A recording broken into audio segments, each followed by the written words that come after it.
Hey, look, everybody, Lonzo's back. Lonzo is a superstar. Ladies and gentlemen, boys and girls, children of all ages, we're back. We're back after 4 days off. We're back to normal on a Monday because Lonzo has decided to grace us with his presence. Good morning. Here on the show. Howdy, y'all. Welcome in. Happy Monday.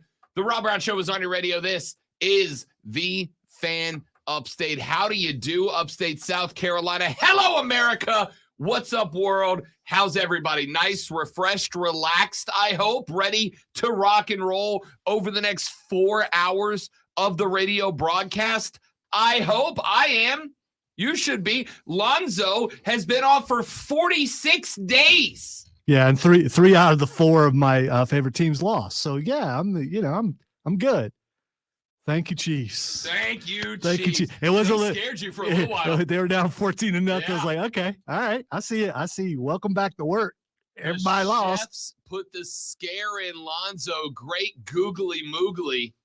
Did the chef scare Zoe a little bit? By the way, I don't like the remake of the video of the commercial. You didn't need to do it. Yeah. Like, are we really so down right now that we have to be remaking commercials? Yeah, I mean, Andy's a star right now, so maybe I get why you want to put him in another commercial. But I mean, the original Chefs thing, that was better, I think, because that old dude really was putting the work in. And like.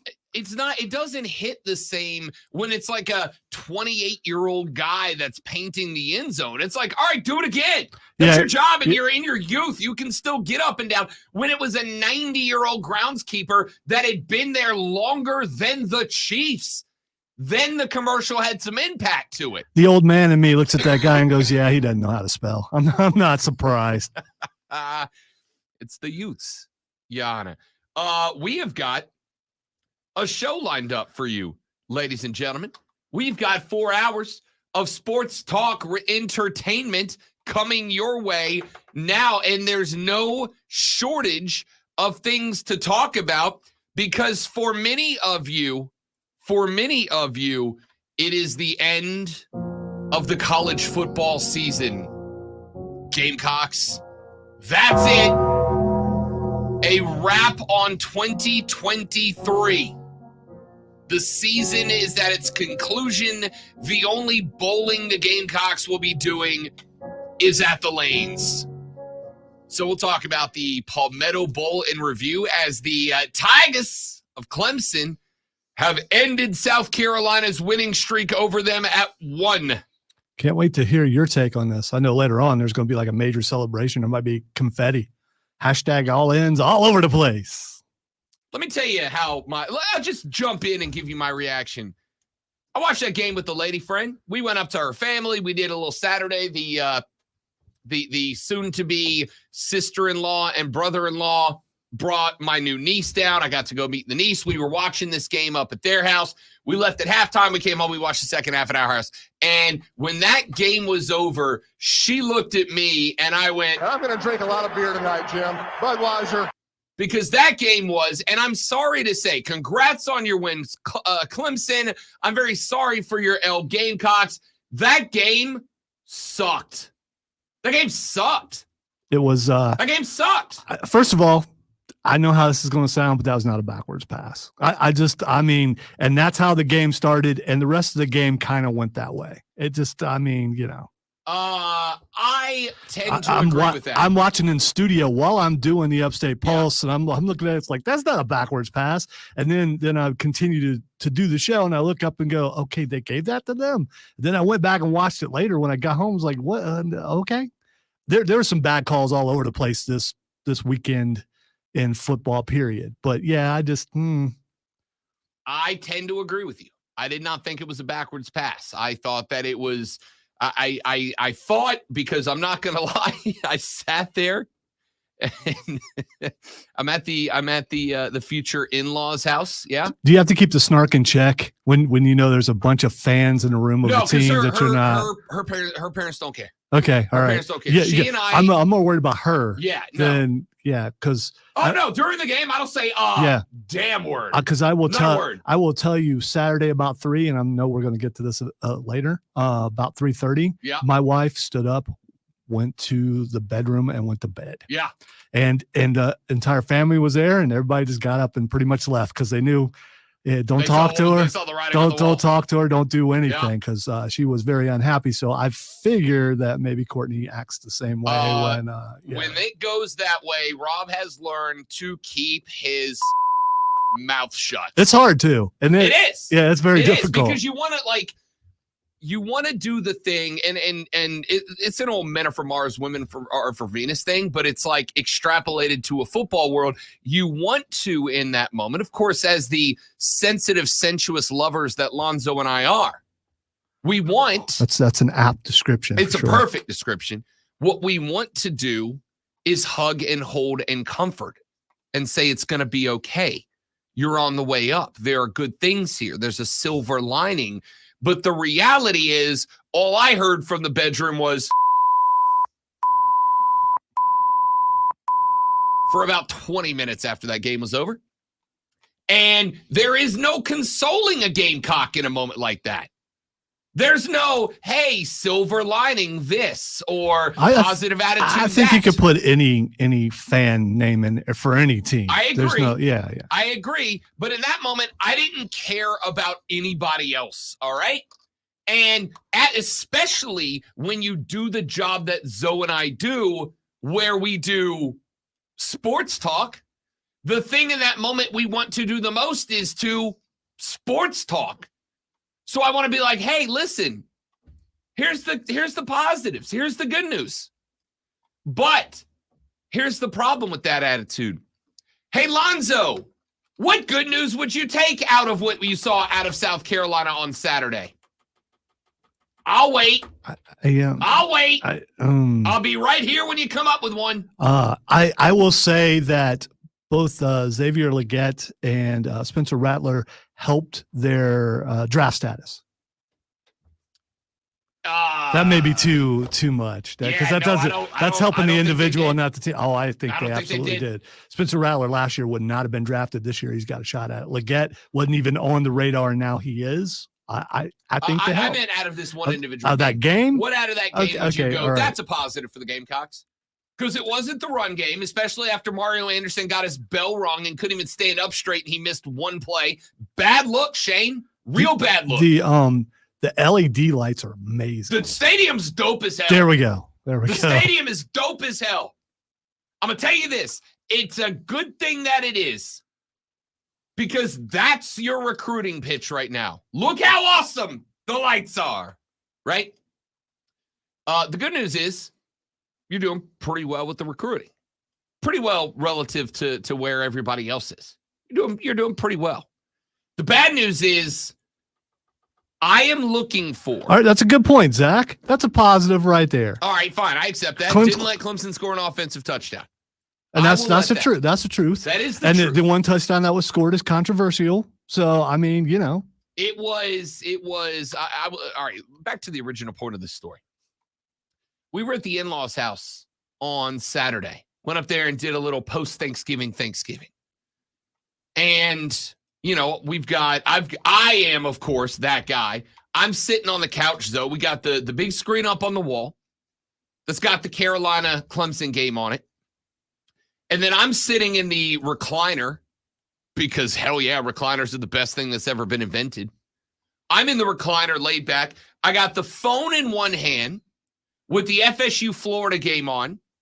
And then in the other hand, I've got the tablet, and the tablet's got a bunch of screens on it showing me everything else that's going on, right? And I'm watching that game, and I hear from the fiance, "Oh," and I'm like, "What?" Because we don't, much like with the great one, we don't use the obscenities in front of her parents. It's not they prefer that we don't in their home. It's their home. I'm happy to treat it with that respect. But I hear her go, and I'm like, uh-oh, and I look up, and I see a Clemson player on his way to the end zone. 14 seconds into the game. A game in which South Carolina received the opening kick, and I'm like, uh-oh. I'm sure like a few minutes later she cursed again, but she cursed many times. I was say when Rattler decided to throw an interception like in the very next series. I'm going to put it this way. We didn't leave at halftime because we planned on it. All right? We weren't out of there at halftime because we were like, let's leave at halftime. We were there at halftime because if we didn't, she was going to get herself disowned from the family. Okay? So they show the pass, the fumble. And I'm like, hey, back that up. The brother-in-law's got the remote. I'm like, hey, back that up. And he's like, all right. So he rewinds it, and they're showing it. And I'm like, I don't think it's forward pass. All right, go ahead. But like right at the end of the play where we get the replay, go back to the replay. And I'm not kidding. He and I, for the better, we almost missed the next drive because he and I are standing in front of the TV. There really wasn't a next drive. It was like, here, Clemson, take the ball. The reaction of the next drive. He and I are standing at the TV with a ruler, sheets of paper, all right? And the only reason we didn't have like a protractor is because I don't know anybody who still owns a protractor. But we're standing at the TV, taking sheets of paper and lining them up with the yard line on this side, the yard line on that side. And I'm like sitting there with the tablet of truth, doing physics calculations, trying to see if we can determine if this was or was not a forward pass. I'm like, all right, if we put the corner of the paper on this here, and then it's going to be diagonal because the camera's not perfectly down the line. But if we put the paper on that yard line and that yard line, it'll give us the relative plane the ball has to cross. So if any part of the ball goes into the and like we're sitting there measuring, the mother-in-law's like, the hell are y'all doing? I'm like, I have to know if this was a fumble or not because the complexion of that game was turned in 14 seconds. 14 seconds. And we didn't know it at the time. But that was it. As far as touchdowns go, that was all we were going to get. Yeah, and that was the deciding score. Yeah. So, yeah. So we were like that needed to be determined. And we sat there doing a science. Rob Brown, the science clown. For like legitimately 3 or 4 minutes trying to figure it out. And then eventually I'm like, hey, we got to go back to the game. Like, I'll come back to this later, but I got to finish the game. Click back over, pick.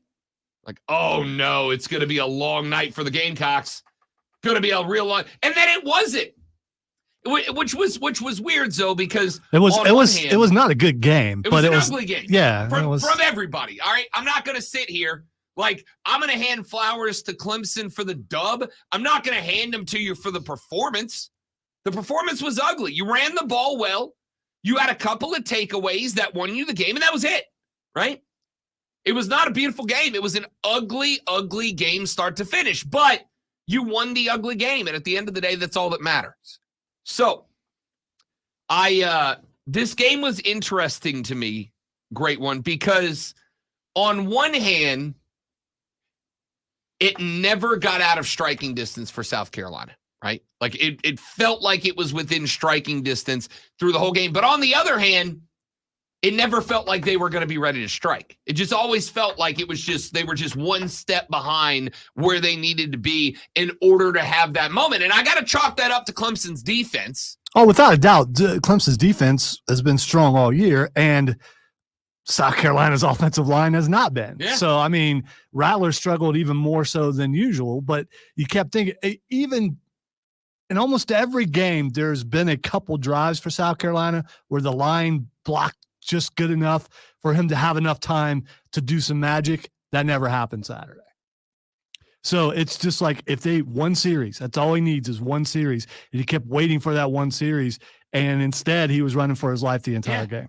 I mean, listen, if there is an accolade to be distributed based on Saturday's performance, it is to Clemson's defense and only Clemson's defense. I think you got it. I think Zach mentioned it earlier. I think you got to throw something out there for South Carolina's defense too, because they kept Clemson out of the end zone. Yeah, but a lot They of still people lost. have kept Clemson out of the end zone. That's true. You know who's That's kept true. Clemson out of the end zone the most this year?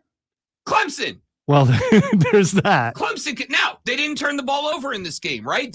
How many times did we say last week?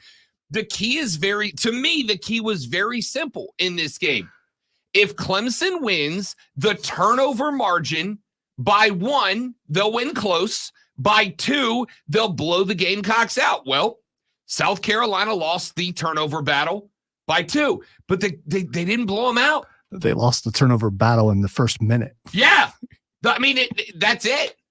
And that's what I told everybody last week. I just thought those were going to be spread out. And again, I think you got to give a ton of credit to Khalil Barnes, who created, if I recall correctly, both turnovers, which won them the game, right? Defensively, Clemson held Spencer Rattler, a guy that Carolina fans had been selling us on is the best quarterback in the SEC. He's just playing for a bad team. To 16 of 32, 50% completions, 112 yards, and 1 pick. That being said, South Carolina held Cade Klubnik to 15 of 27 for 100 yards, no tutties, and 1 INT. The game is very simple. The better defense and 219 rushing yards for Clemson. That's it. At the end of the day, Clemson did exactly what they needed to do. They played to their strengths in this game. The strengths were what? Get to Rattler and rock him a little bit. They did that, mission accomplished. And run the ball into the teeth of a defense that is very clearly not as physical as you are. I saw a relatively popular Gamecocker on the internet the other day, Saturday night, who was like, well, when we got down to the red zone and it's inches to go to score and we're running a trick play. You know what? That's telling everybody that you're not physical enough to score. And I'm like, you're not. Is this is not a surprise. Yeah, that's stating the obvious. We know that. Yeah, we know. Yes, we know that. We are aware of that. If you are undersized, both height and weight, you do not run into the teeth of the defensive line, the best part of their defense. Now, I'm not saying you necessarily need to go double reverse, end around, flea flicker, Liberty 32, annexation of Puerto Rico. But you can't run, especially with a dinged up running back.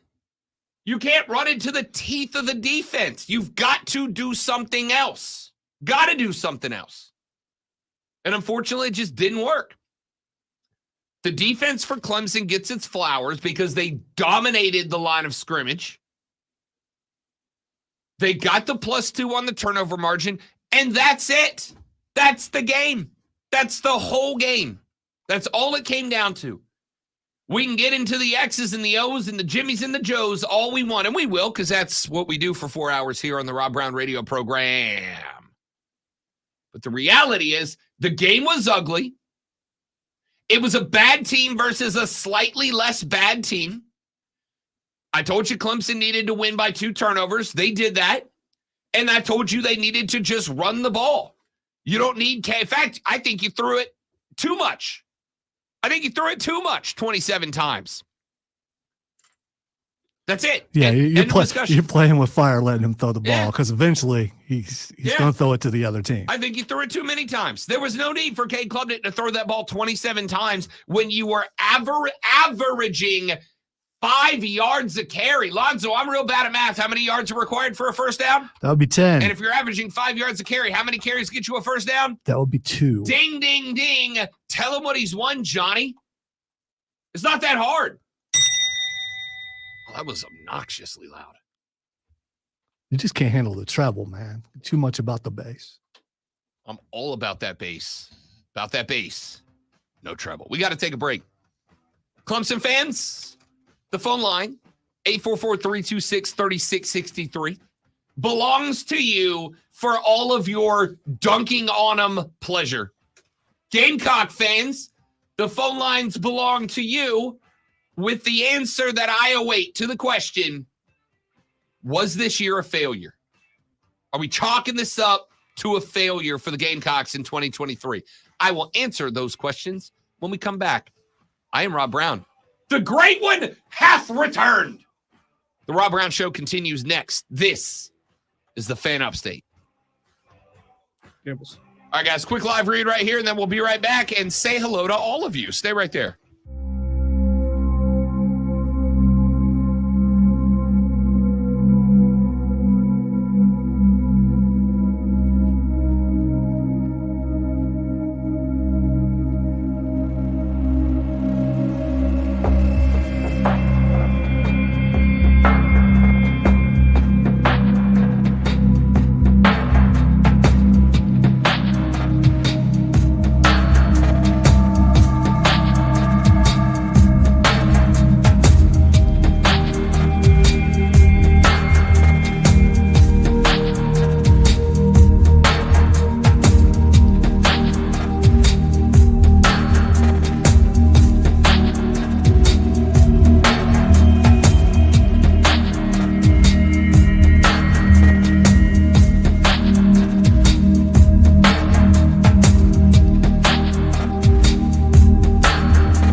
Okay.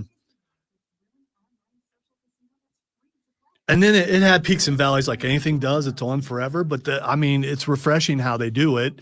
They kill somebody off and bring in a new actor, and then they go different directions. But they still bring up things that happened like back in the 70s and stuff like that. But they explain it in a way where you're not lost.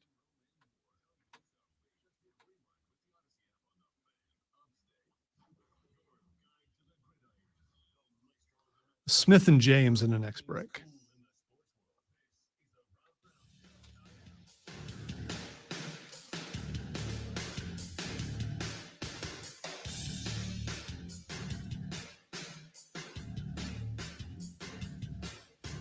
The Rob Brown Show continues. It is the Fan Upstate.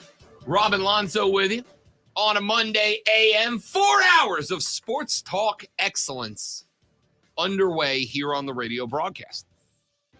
So, my question for the Gamecocks, and we'll be talking from the Clemson perspective later on in the program as well.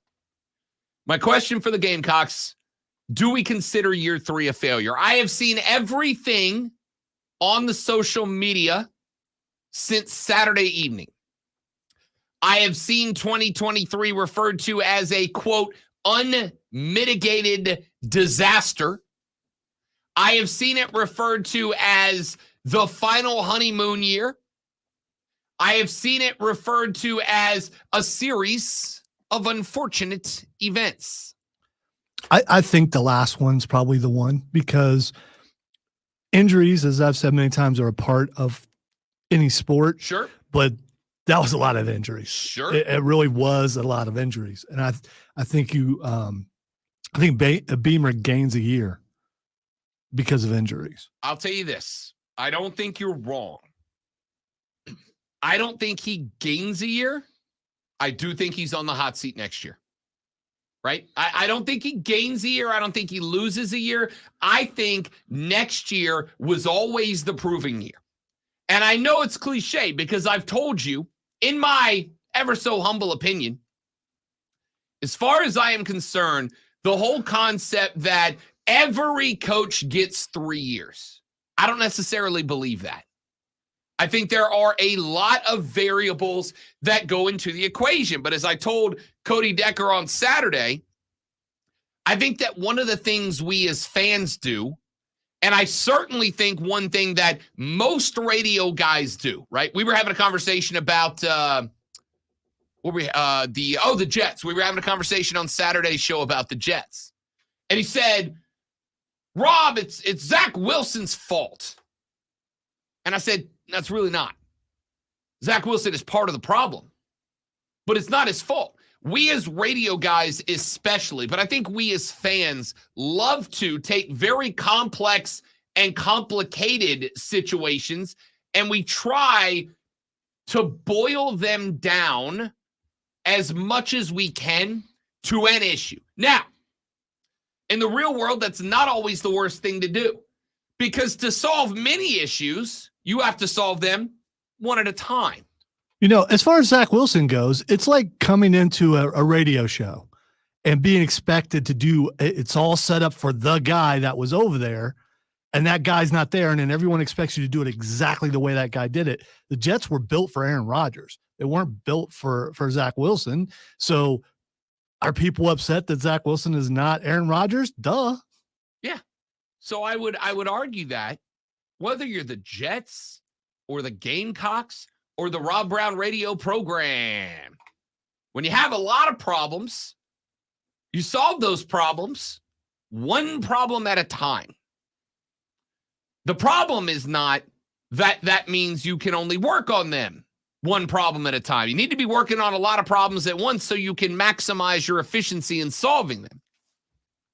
If you can get 2, 3, 4, 5, 6, 10, 12 problems solved all within a few days of each other, large chunk of the problem goes away. So I don't think that I can look at the Gamecocks and go, injuries were a problem, or this is a problem, and that is the problem. Injuries were a huge problem, no doubt. But so was the fact that the offensive line, even when they were healthy, was not very good. So was the fact that the defensive line, even when they were healthy, was getting shoved around by every program that was a half step better than South Carolina. So is the problem that in many games, although I don't feel this way about the game against Clemson, defensively, the schemes and the execution were pretty bad all year long for South Carolina, right?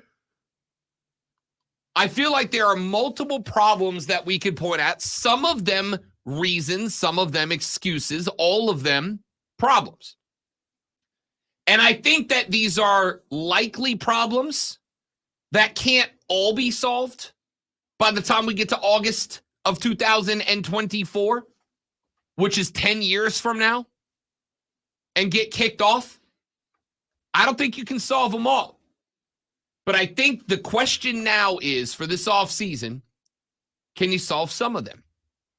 I saw a report, I'll be working on confirming this over the next couple of hours, that South Carolina either was going to or has already made some changes to their strength and conditioning coach and staff. I think that's a great idea. When you have that many guys getting that banged up and impacting the quality of your program, there is something wrong in that department that needs to be fixed. Is it too much or not enough?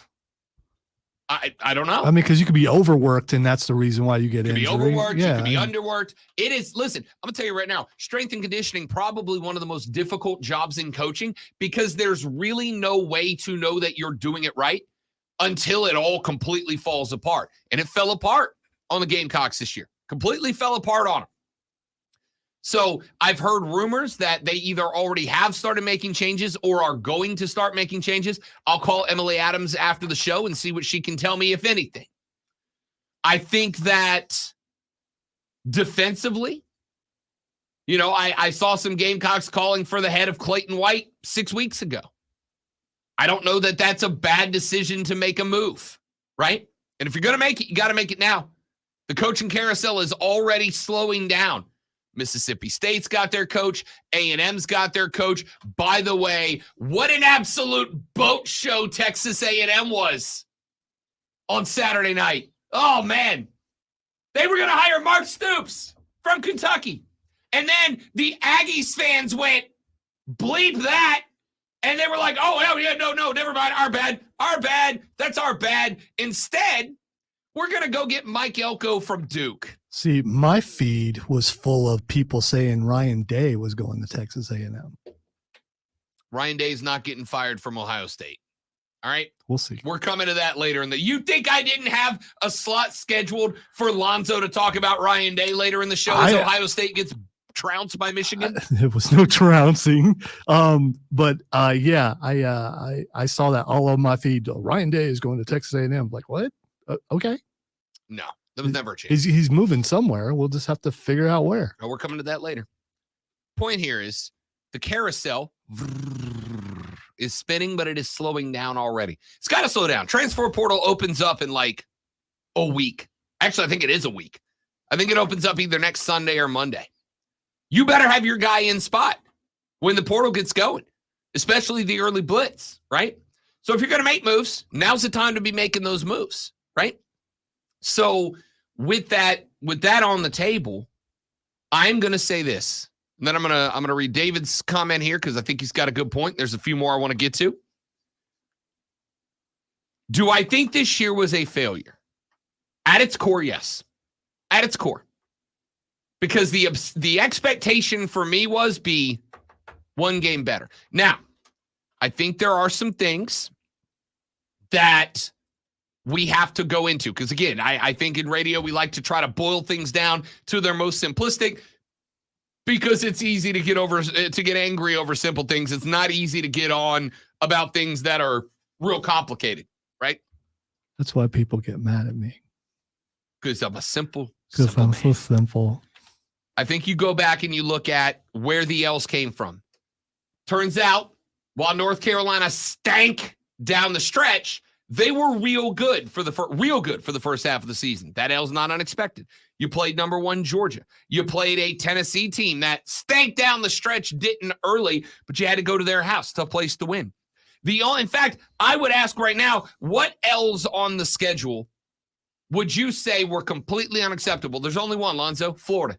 Florida's the only L the Gamecocks took this year that I can look at and go, that game was lost by poor decision-making. I would say the A&M game was one you'd really like to have back. Outside of that, none of the other L's were shocking. Not shocking at all. And I told you going in, there's a 2-game swing you could go on. You could be 8-4, you could be 6-6. And that was it.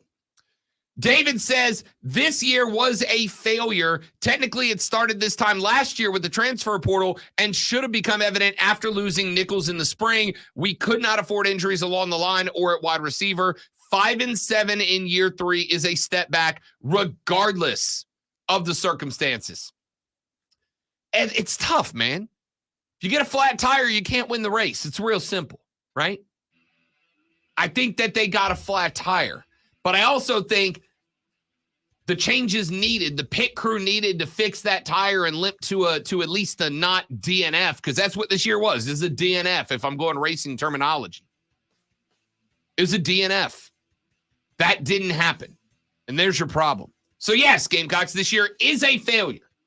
Is it catastrophic? No. But I'll tell you what, Shane Beamer's seat is now officially cranked up to hot. Take a break. We'll come back. We'll keep this conversation going on the Rob Brown radio program. Lonzo and Rob and you on the Fan Upstate. Smith and James. All right, guys. Live read right here. Stay right there. We will come right back.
All right, dudes and dudettes, welcome back. Skrilla, my man, hang in there, buddy. Pulling for you, pal.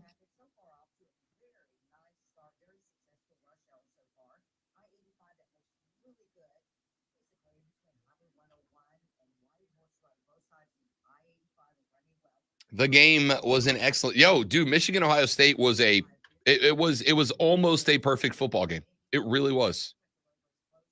Michigan Ohio State, as long as you're not a Buckeye, was one of, if not the best games to watch this year.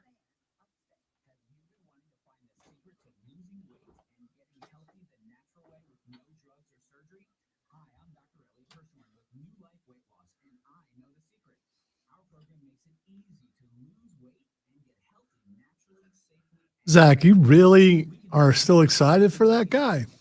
I am curious why, when you're doing so well as a company, that you bring in someone like that. Is it a slap in the face to the other company, or is it just to say, hey, I can do anything? Is this a Triple H move? Because from what I've read, it absolutely was. I don't know. I don't see the value or the necessity for it. You heard the pop. There's value. By the way, I hadn't watched it yet, but I saw that happen, and now I just don't want to watch it. Have you seen? I'm assuming by this point you've seen Seth's. Yes, reaction. I have, and apparently he reacted again at a house show last night. Did he? So which is all work. No, it's all work. It's Initially, I thought it was a shoot reaction. Now I think it's a work. Either way, here's what company's already making money, JJ. I think if you're WWE, you are believing that Punk knows this is his last chance. This is it. He's got nowhere else to go. Unless he's happy to go wrestle for TNA. This is it. This is your last shot. So you gotta hope that he understands he's not on a short leash. They got him by the collar. You're not having any of this here. Yeah, but you know what? Every bridge. You know what? They said that in AEW after the first incident, and you thought there wouldn't be another one, and then there was. I mean, if Seth legitimately doesn't like him, he will not make it that long, because then Hunter's going to have to make a decision, and Seth is too much the company to take sides against him. Supposedly he's going to be on Raw tonight. So he and the other guy. Yeah, that other guy.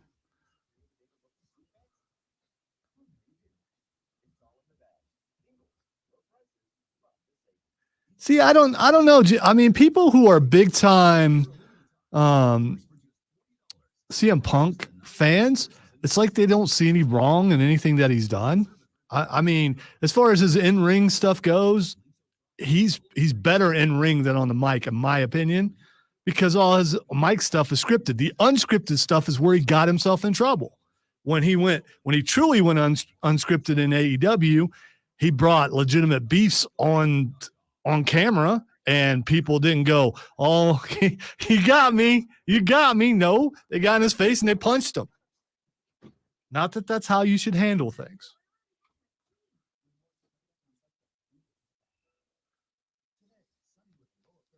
Yeah, I get the whole Seth thing, and that's fine. And maybe you bring that in because of everyone talking about how it adds legitimacy to the new belt. Maybe that's why you do that. So a feud with Punk makes the belt more valuable, I suppose.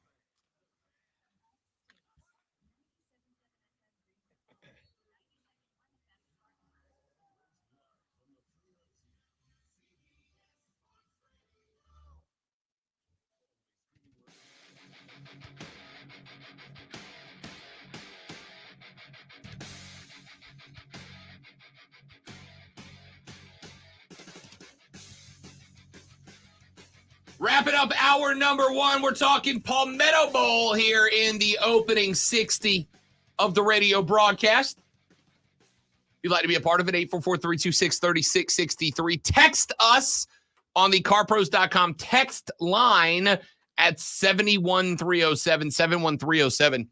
Start your text with FAN, F-A-N, FAN, F-A-N. Text says, Rob, have you looked at South Carolina's schedule next season? Not favorable for the Beamer. I'm worried for him. Oh, I agree. Next season is going to be a nightmare as opposed to the opponents that are lined up across. Without a doubt. It's not going to be easy. But here's the thing. I think at this point, Shane's kind of beyond the spot where the grace, the friendliness, the culture, whatever, can carry him through. He's kind of past that at this point. I think all of that goodwill evaporated Saturday night. In fact, somebody proposed the question on Saturday evening. I've got a group thread with a bunch of my fraternity brothers where we just talk college football. And one of them, we got to talking about Clemson, South Carolina. And one of them said, Rob, how much differently are the Gamecocks looking at Shane Beamer right now without the Tennessee and or Clemson wins of last year, right? Let's say Shane loses to Tennessee but beats Clemson 31-30. Or worse, let's say he beats Tennessee but he loses to Clemson last year. What's the vibe in Columbia right now? And my thought was probably real bad, honestly, right? I think those 2 wins have done a lot of heavy lifting for Shane Beamer. Why wouldn't they? They capped off the year last year. The vibes were high. Everybody felt like you were pointed in the right direction. And the fortunate thing was we spent so long in that mindset. We spent so long in the mindset of, hey, we smoked Tennessee. We went into Memorial and knocked off the Tigers. We're trending up. We're pointed up. That when this season rolled around, the energy was so high for Gamecock fans that it probably, like, you start real high, you're going to finish higher than maybe you should. I'm looking at the 24 schedule, and it's rough, man. It's rough. You've got Clemson, obviously. You got to go to Alabama. You got to go to Kentucky. You got to go to Oklahoma. You got LSU coming to the house. You got Ole Miss coming to the house. You've got Mizzou. That's a top 10 program coming to the house. You got the Aggies under Mike Elko. I'm going to tell you right now, I hate a Texas A&M Aggie, but that's about as good of a hire as they could have made. You've got your guaranteed wins right now.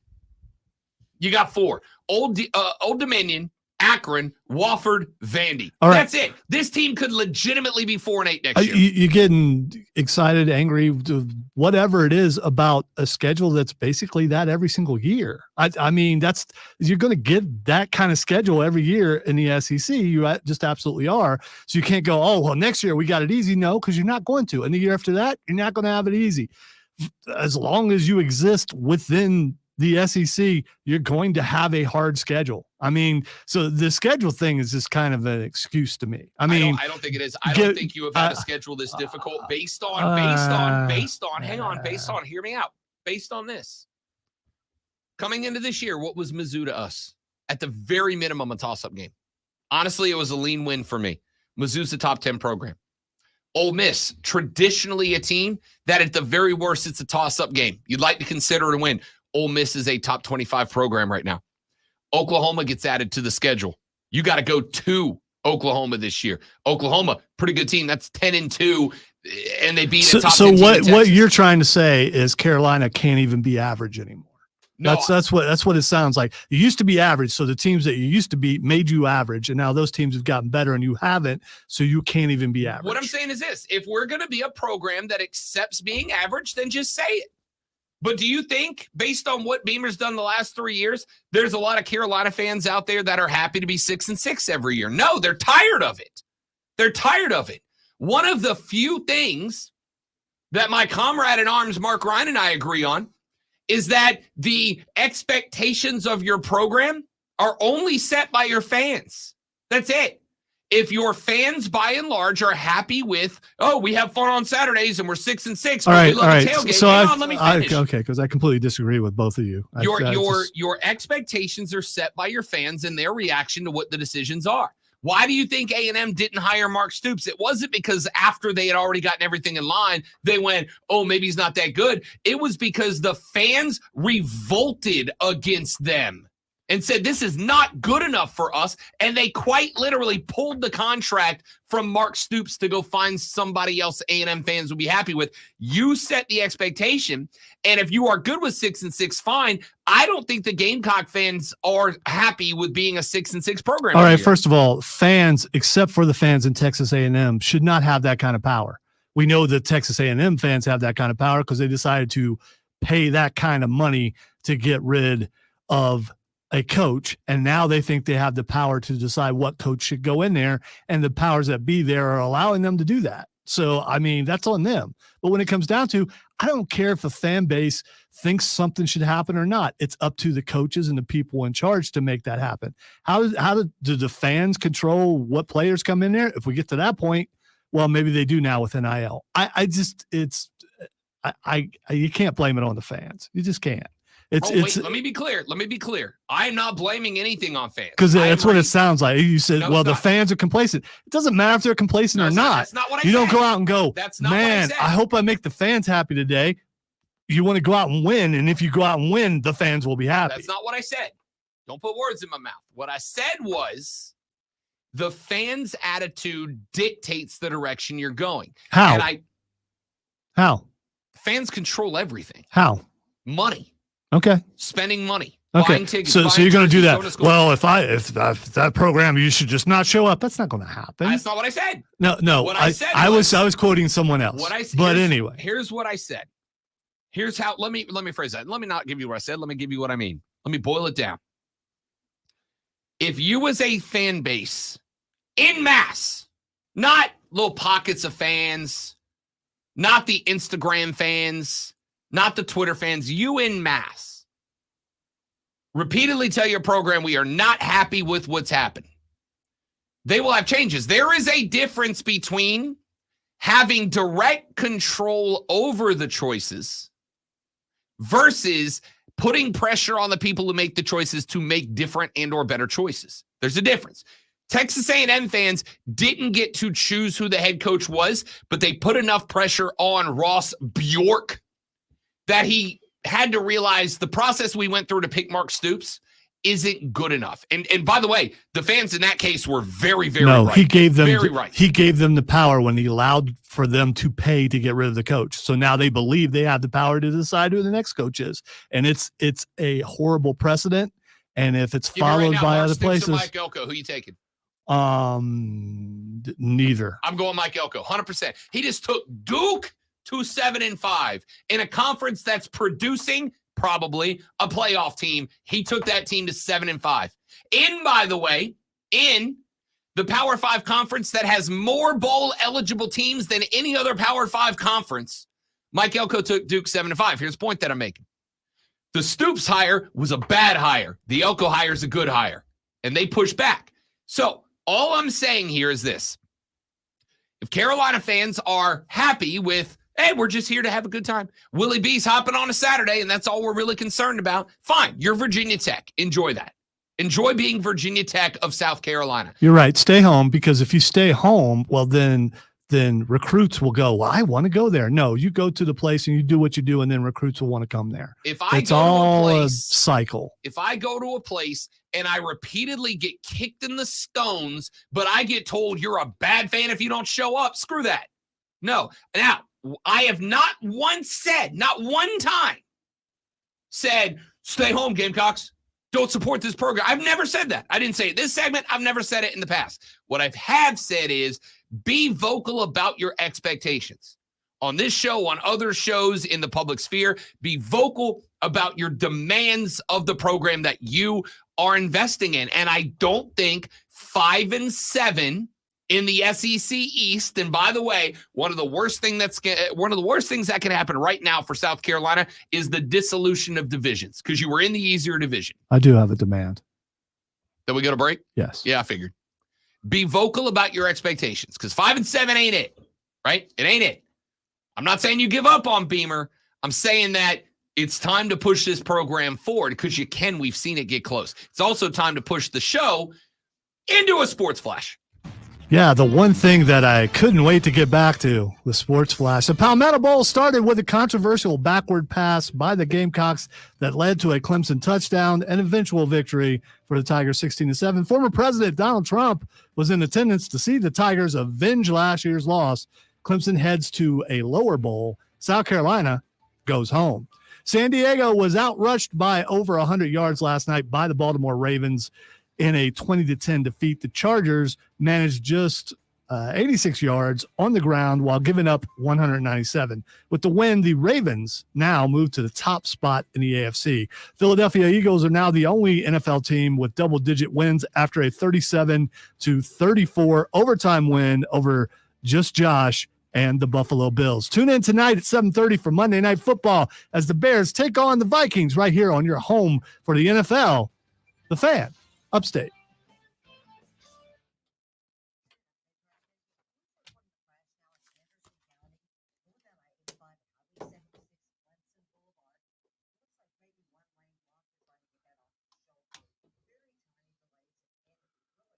Tyler was a work, people. It was a setup by Dabo to motivate his team. That is my theory.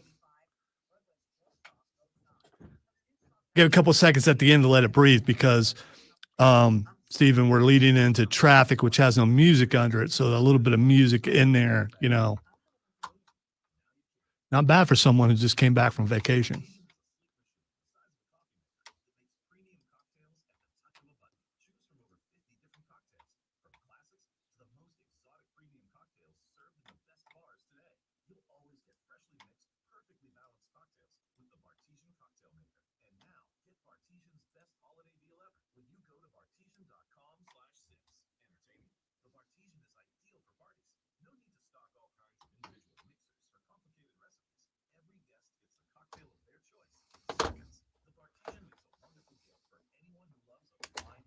Thank you, James. Glad to be back.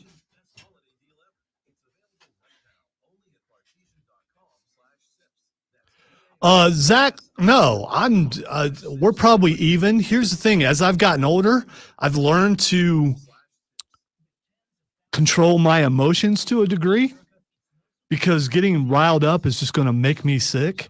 And Saturday I had, I don't know, maybe if I didn't have a show to do Saturday evening, maybe I get a little more upset, but I do believe that some people can still make me angry, but as far as the game goes, you know, and one of us has to be less emotional. So I'm less emotional for her because I can't get her to not be. So.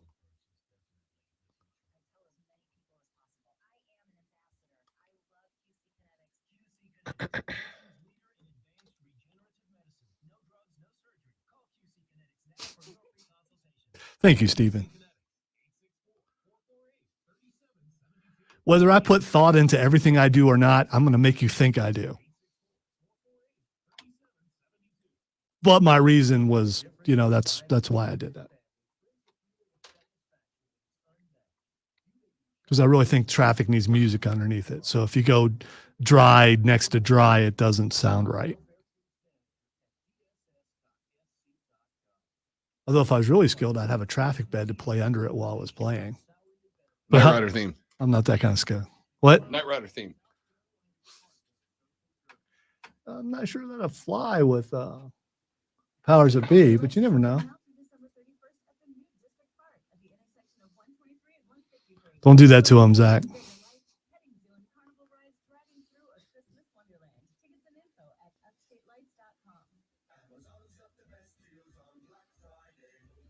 Yes, Zach Adams, that's exactly what I'm saying. And first of all, it doesn't mean that Dabo came up with it. Maybe someone else did. But yeah, it's a work. Tyler's not a real person.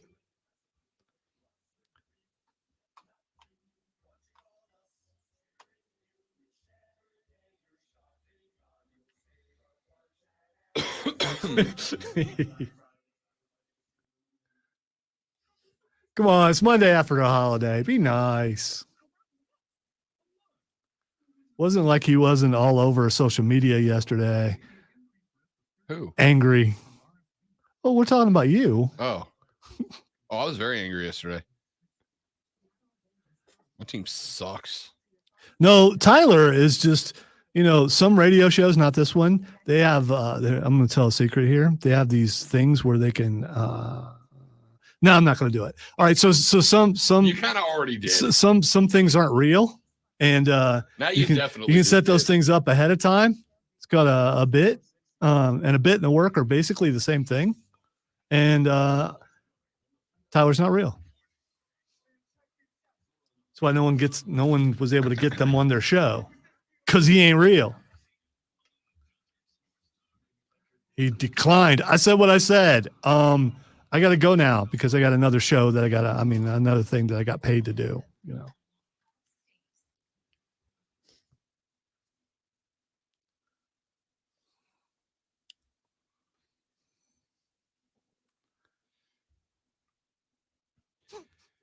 And away we go, ladies and gentlemen. The Rob Brown Show hits the second quarter. Rob, and guess who's back? Back again. Lonzo's back. Tell your friends. The great one makes his triumphant return, banners unfurled and trumpets sounding to the radio program. You want to be a part of the show? You can do it. 844-326-3663. There it is. Little fanfare, adequate. Primarily because I got to tell you, I am, it turns out, more than good enough to host and produce my own radio program. The thing is, I don't want to. I can.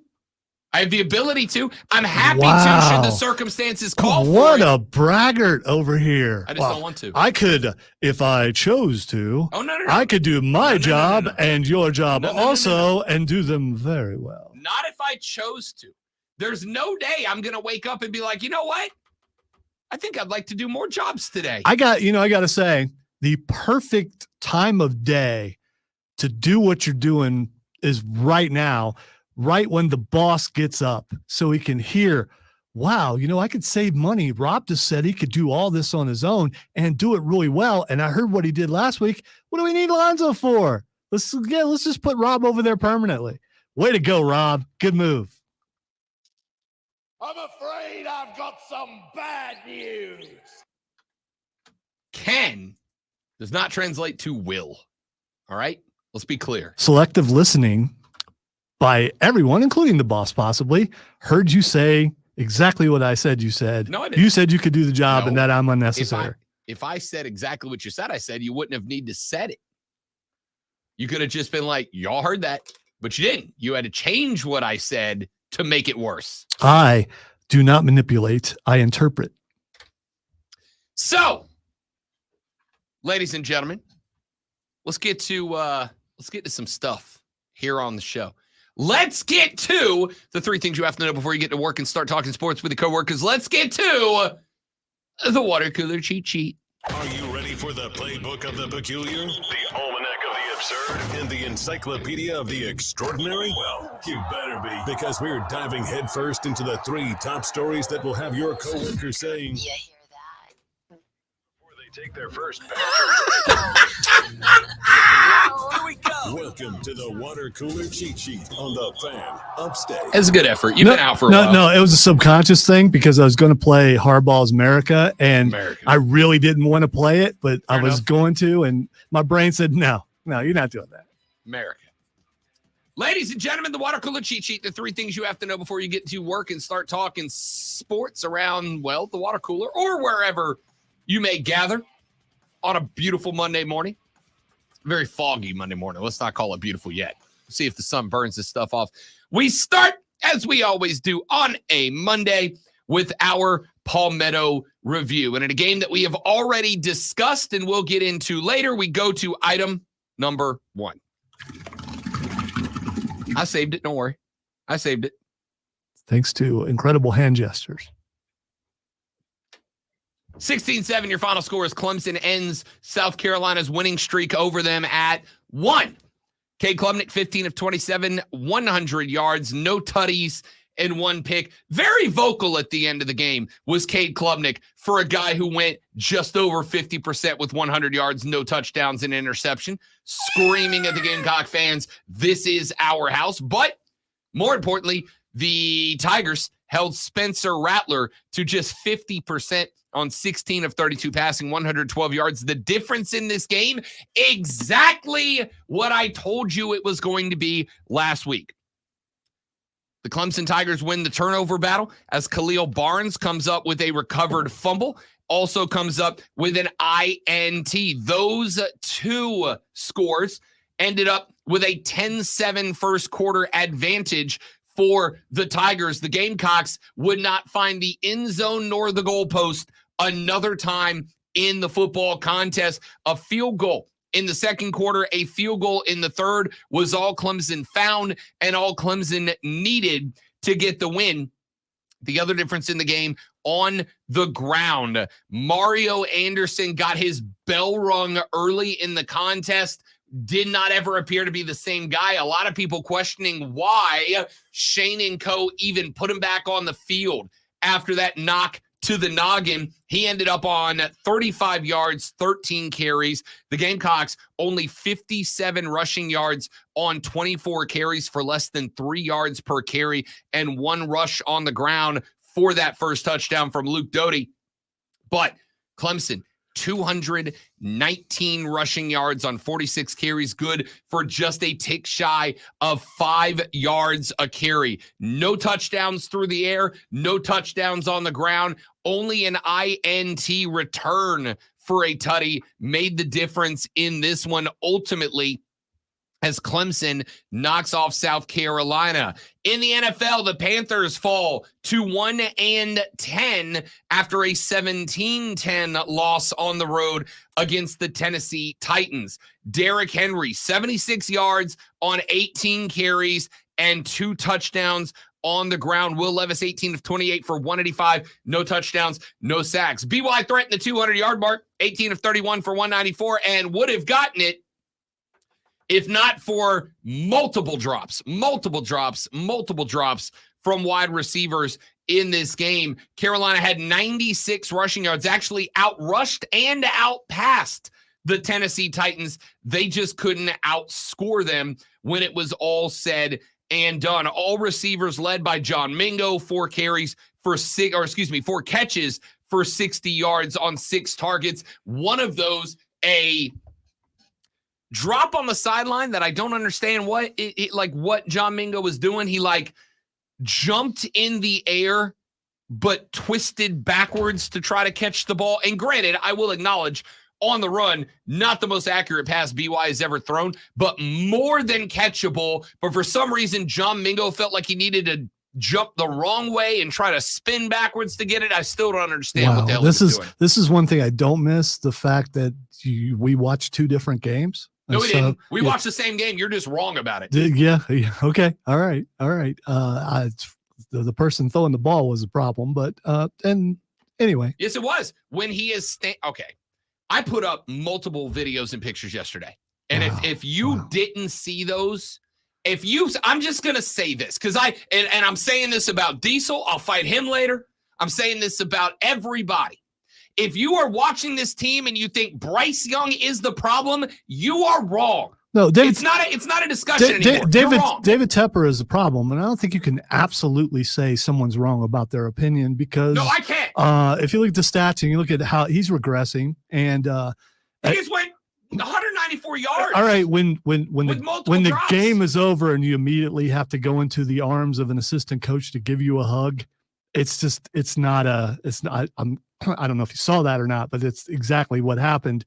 It was him just as much as it was anybody else. You act like it's not him at all. He's throwing on the ground, and yeah, he was running for his life. And all I could think of while I was watching this game, if I put Spencer Rattler in here, it would be worse. Spencer Rattler. No. You're losing this game. No. By the way, Spencer Rattler, with as much time as the Panthers gave Bryce Young. Are you kidding me? Yeah. What game were you watching? Yeah. Compare. What the hell were you watching? That line's like 100 times better. Pulled an old game from Carolina? No. I watched the entire thing. Ike Ekwonu looked like a in that game. He got his ass kicked. Spencer Rattler would have completed some Dude, you're some wrong. passes, which is You're wrong. good because he'll be available in the draft, lower in the draft, and maybe they actually get one right and You're bring him in. You're wrong. No, I'm It's not. real simple. I'm You're not. wrong.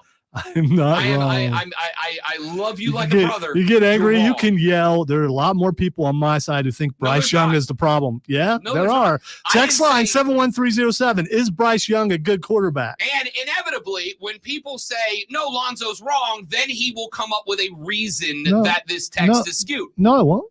I won't. I mean, I'll You tell you what. got your people. I got my people. No. Here's the thing. It's fine. Be honest. Don't pick one side or the other. Is Bryce Young the guy? Because he's not. There it is. There's the kicker. He's not. When Lonzo shows that the overwhelming opinion shows that the roster sucks and the offensive line sucks, then he'll go, oh, it's just people taking Rob's side. I don't know why you're getting so worked up about it. He either is or he isn't. It really Very is. first text, Lonzo, you are wrong. All right. Very first thing on the stream. Bryce Young sucks. So there you go. I mean, and I don't have the text line up. I can bring it up and that's fine. I mean, I still don't get why you get so upset and you are so behind this guy who's so bad. If you were on Saints, you would be destroying him every single week. Bryce Young, he's not the guy. You put him in front of the best offensive line You have no out there, Okay, and in 3 weeks. and I believe he is not going to play In any 3 better. weeks, in 3 weeks, in the last 3 games, in game number 1, Quit throwing up gang signs, in man. game number 1, Kirk Herbstreit said there is no way to adequately diagnose Bryce Young as a good or bad quarterback. They have no protection and no receivers. In game number 2, I don't like I'm Kirk not done. Herbstreit, so I don't believe care. in anything in his Okay, opinion. Then let's go to game So- number 2. so he's completely Greg wrong. Olsen. Greg Olsen said the exact same thing last week. He said you cannot evaluate Bryce Young. This week, Former Panther. Yeah. Mark Schlereth said you cannot evaluate 3 weeks in a row. 3 different football Washed guys. up old guy. Yeah. Okay. All right. Lonzo's right. We're all wrong. That's just No. it. There's- 3 different guys who are paid literally to do this for a living. Wow. Herbstreit, Olsen. I'm glad I'm not paid to Okay, do this so- for a living. so- I mean, So Olsen's opinion's irrelevant to you? He's just I a didn't- washed up old Panther. Doesn't matter. I Shut your mouth. I didn't say that. Okay. And what I said is by saying he's an ex-Panther, that means he's going to have some bias towards the team. Obviously. There's always a reason. Well, yeah. Schlereth, That's what Herbstreit, Olsen. All 3 have said the exact same You're right. thing You're right, 3 James. weeks in a row. You're right. He knows ball. I don't. So I try. Dude, I try really hard. If you watched Ike Ekwonu yesterday and you went, Bryce is the problem, then no, you don't know ball. Okay. All right. I don't know why I'm here, but you just said earlier that you could do the job without me. So maybe you need to. Ike Ekwonu sucked yesterday. The offensive line By the way, was sucked that yesterday. number 2? No, it was number 1, but I don't even care about 2 and 3 anymore. What you get? It's just the thing. Damon Giannis came back from down 26, the largest in the NBA season so far. They won that game. And also the Ravens and the Eagles both won and now both have a firm grasp on the number 1 spots in the NFC and AFC respectively. There you go. There's your 3 I just items. wanted to play the thing for the people, because I'm over here for the people and you're over there for your people. I'm there for everybody and you're there for your little group that thinks Bryce Young is good. Just my little group of Listen, me, Schlereth, Herbstreit, and Olsen. I threw little in there because we know what that means. Mhm, Yeah. mhm, mhm. Just me, Schlereth, Olsen, and nobody else. That's it. That's the whole list. Anyway, if you're not watching the stream right now at facebook.com/thefanupstate, you should. No particular reason. It's not like I'm definitely not showing a clip right now of what Bryce is playing behind. No, that's fine. That's 100% Bryce's fault. Look at that. So I have a question for you, Yeah, no. and this is a legitimate question. You'll poo-poo it somehow. So are there any film of him actually having time to throw? Because I do recall Yes. seeing him having Yes. time to throw, And he completed passes and when he did. threw it in the dirt or whatever, if that's turf or I don't know, but he threw it in the dirt and was busy, not throwing it the way he should to receivers so they could actually catch the ball. Mhm, Yeah. mhm. Yeah. Let's just, again, if you're not watching the stream at facebook.com/thefanupstate, twitter.com/thefanupstate, on YouTube, You're by gonna searching get and us subscribing flagged to if you The Fan keep Upstate or going to playing this. Twitch. Probably. No, well, it's a YouTube glyph. It's a GIF. We should be fine, and I don't care if we're not because I have a point to prove. Should. I am willing. It's all about you, throw- not about the overall. I am willing to throw this stream into the trash to prove my point. If you watch, this happened all game. If you're not so watching every clip, single play looked just like this one. very close. No, it didn't. More often than it didn't. I watched the game. It did not. I mean, it's pretty easy to go. You can go with any game, any team, and find selective clips to prove your point. It doesn't mean that other people are not going to have a different opinion. And there are quite a few of us who believe that Bryce Young is the problem. That's fine. You're wrong. I'll say it. I'll say it to whoever I need to say it You to. know what, Rob? You're not wrong. You're entitled to I your know. opinion. Just because it's different than mine doesn't mean that it's wrong. It's your opinion. Your opinion may be flawed, which it is, and overprotective of the shark. Listen. You like taking care of the kids. You're trying to take care of them. If he was here right now, you would give him such a hug. You would just squeeze him. It would be like a deacon hug, which are the best hugs in the entire world, and just pat him on the head and tell him everything's going to be all right. It's not, because he's not good. And you put him on a better team, he's still not going to be good. You have no idea. You cannot know that. And neither know do you. that. You're right. Right, but I'm not the one saying I'm he would. speculating. I'm speculating. Right. Yeah, I'm that's not the what one that's saying what we he's do. going to be a Pro Bowler. I've never said that. All I've said is he has negative tools for success right now. None. I just showed you what he was behind. The concept of you got to respect everybody's opinions. No, the hell I don't. I respect your right to have an opinion. I absolutely can tell you that opinion's wrong. If you think the primary number one biggest problem in Carolina right now is Bryce Young, you are wrong entirely. Hey, I'm glad you're back, buddy. It's good to have you here. I missed you last week. We'll talk wrestling. Now I'm good. We have to adjust the air in here though, because it got really warm all of a sudden. I don't know why. Yeah, I'm hot, man. I'm hot. All right, let's take a break. I'm Rob. He's Lonzo. The Rob Brown Show rolls on. This is the Fan Upstate. Lights. All right, guys. Real quick live read. We'll be right back.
Robin Zoe going at it before Festivus has even begun.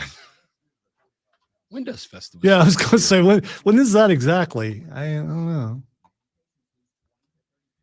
Festivus starts December 23rd. Ooh. December 23rd, I'm going to be doing the Upstate Pulse annual Christmas karaoke special. Should we have a segment set aside for Festivus? You should have a Festivus segment. Yes, you should. Mm. Airing of grievances, feats of strength. Well, I know I'll win that. So, I mean, I might actually have to do that. I mean, it's not every time that it falls right on that day. So,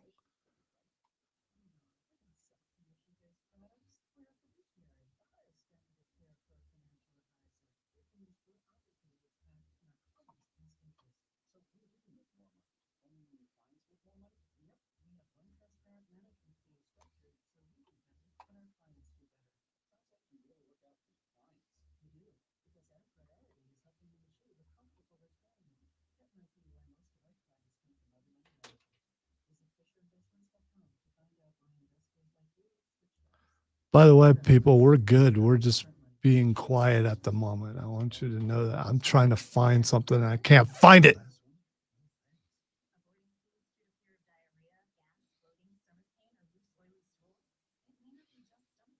All right. I'm fine. I don't know if he's fine. Okay, all right.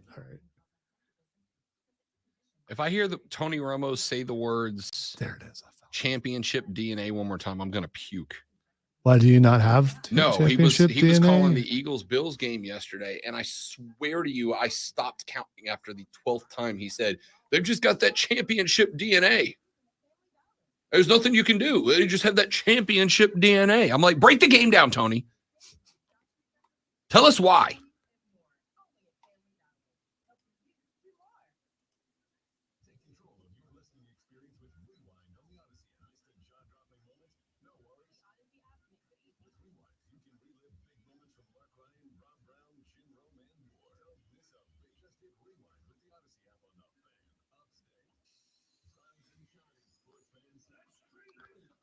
Wow, someone on the text line called me goofy. That makes me think that maybe they listened to another show and, The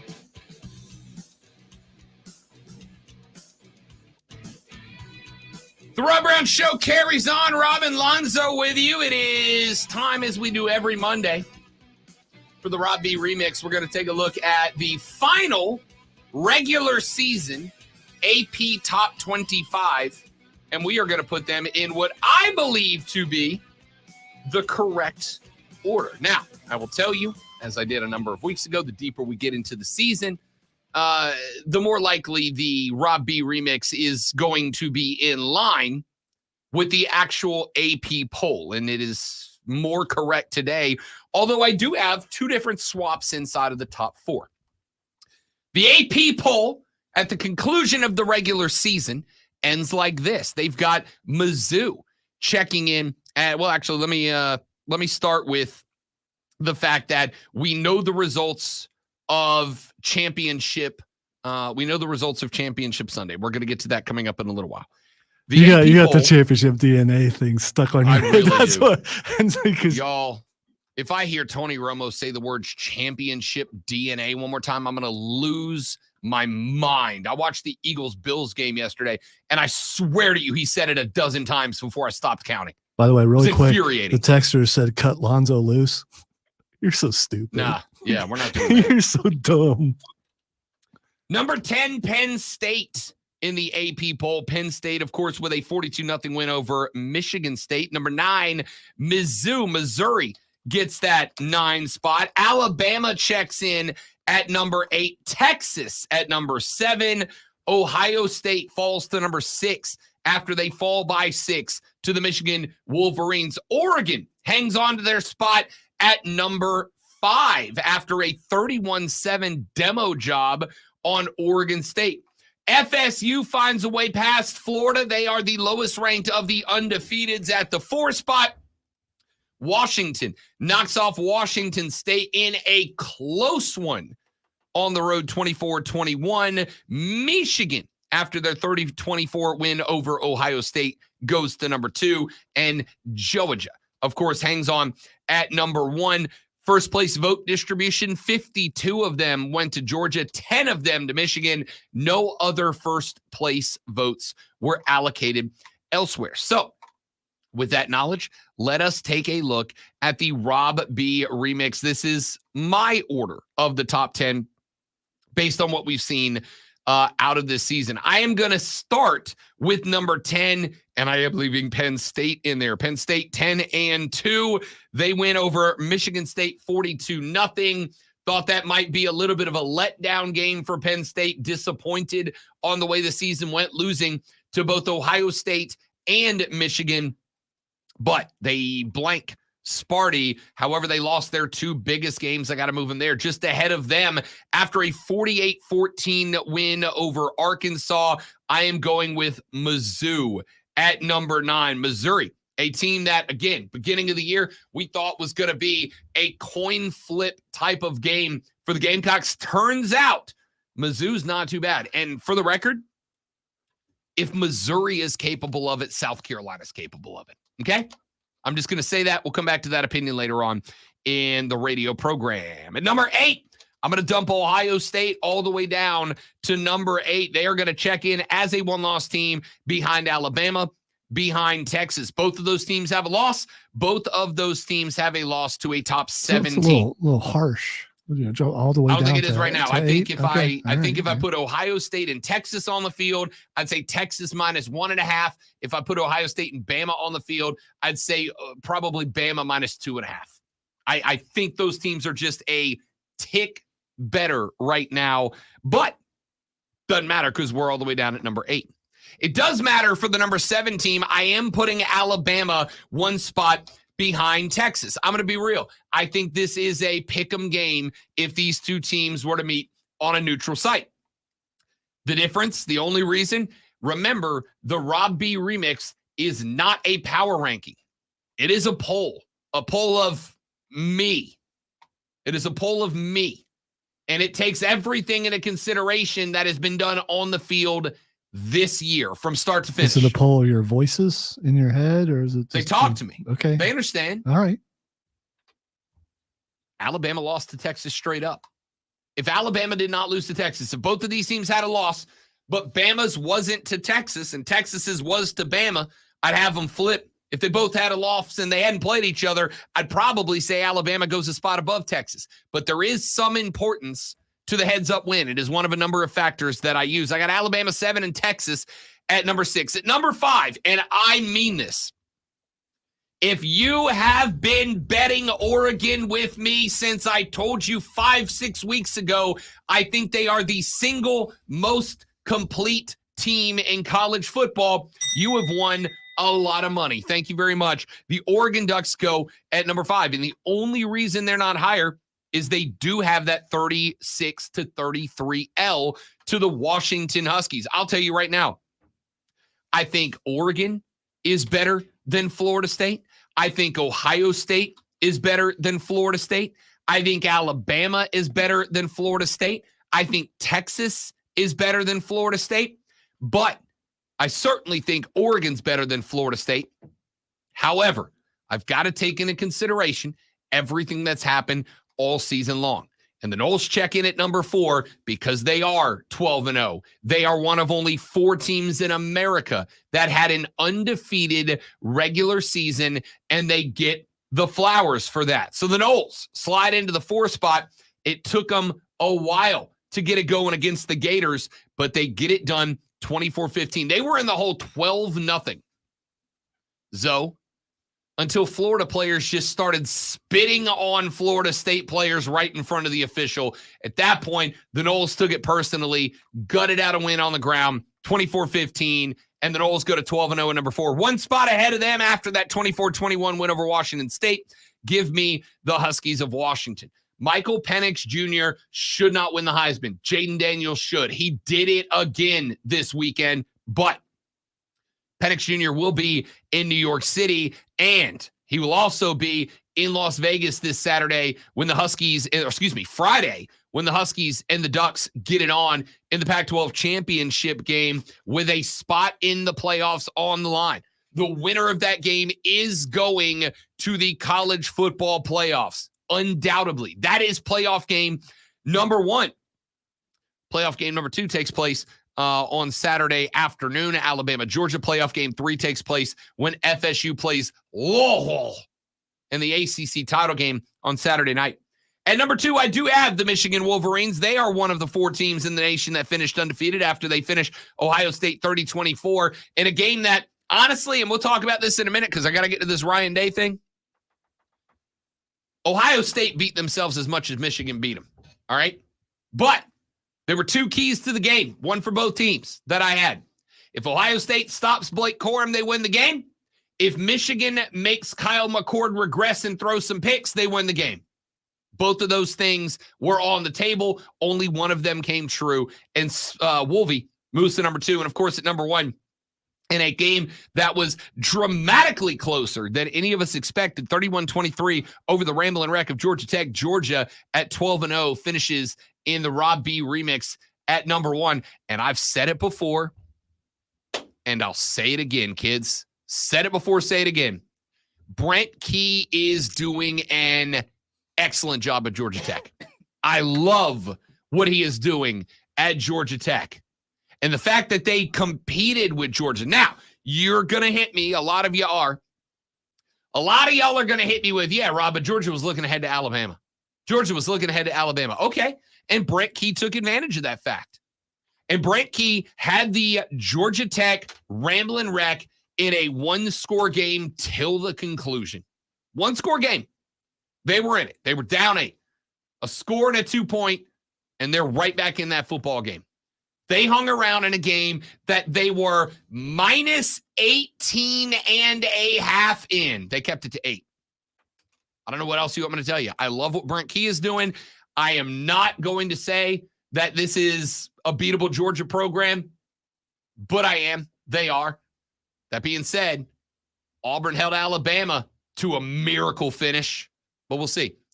Texter said, hate to tell you this, but Bo Nix is taking the Heisman. He might. He should not. He shouldn't. Jaden Daniels is a better quarterback today than Bo Nix is. And Bo Nix is a great quarterback. What do you have, 2 picks all season long? And I think both of them were NHFs. Both of them were not his faults. I remember I think it was it the Washington game or the Washington State game where he had a pick where the receiver caught the ball, took 5 steps with the ball out in front of his face, and a defender just went up, thank you, just plucked it, took off the other way, and they counted it as a pick, which it should not have been. Bo Nix is a damn fine quarterback. Again, I have been on the Oregon bandwagon longer than any of you. I love this team. I think this team is the most complete team in college football. Jaden Daniels and what he is doing with the football is otherworldly. It's otherworldly. Well, he's got 3 losses, Rob. I don't care. I don't care. There's no obligation for the best team in America to have the best player or vice versa. Is he the best player or not? To me, it's Jaden Daniels. That's it.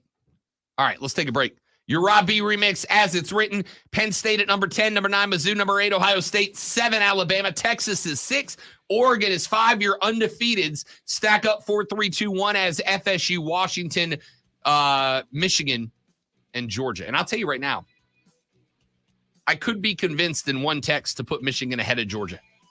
I could be convinced of it. But right now, I've got Michigan 2, Georgia 1. Let's take a break. When we come back here in just a minute, what do the playoffs look like with championship weekend left to go? Oregon, Washington, Georgia, Alabama, FSU, Louisville. It's all coming up next on the Rob Brown Show on the Fan Upstate.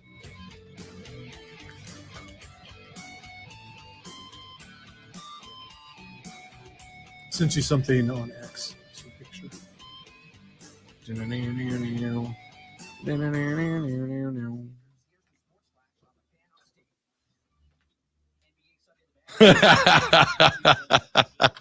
I popped. 100%. Yeah, that's what I popped for. All right, guys, give me 45 seconds. I'll be right back.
right, friends, we are back.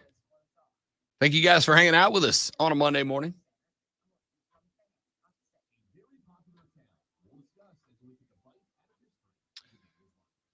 For real, though, the whole Panthers organization sucks. I worked an event for them as a cameraman back in July, and they still haven't paid my invoice. And since Bryce isn't the one that would be paying me, I don't think he's the main problem, but I'm not convinced he is a part. I never said he wasn't part of the problem, but I also think there is zero ability for Bryce Young to be working on consistency right now.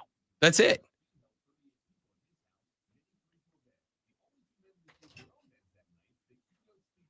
Someone has adorned the windowsill in the Word Studio with a nice new plant.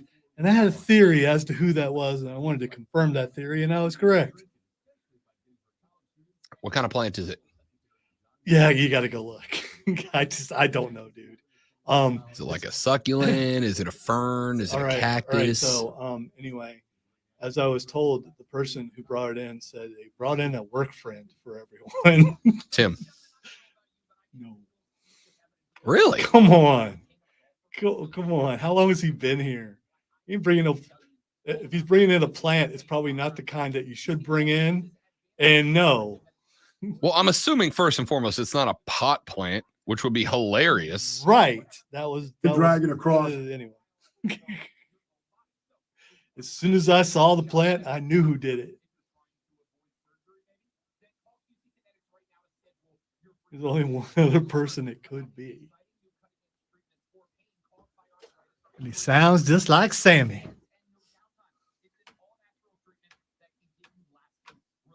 If he had red hair, he would look just like Sammy.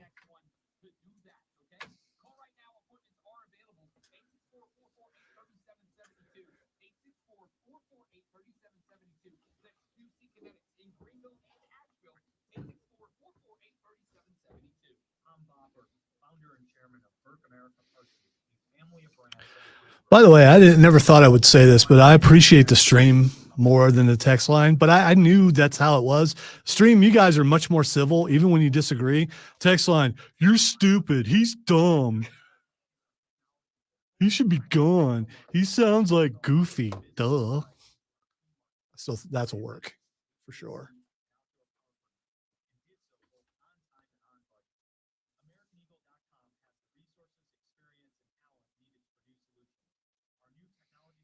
Chris says Bryce Young, TMFIR, really bad.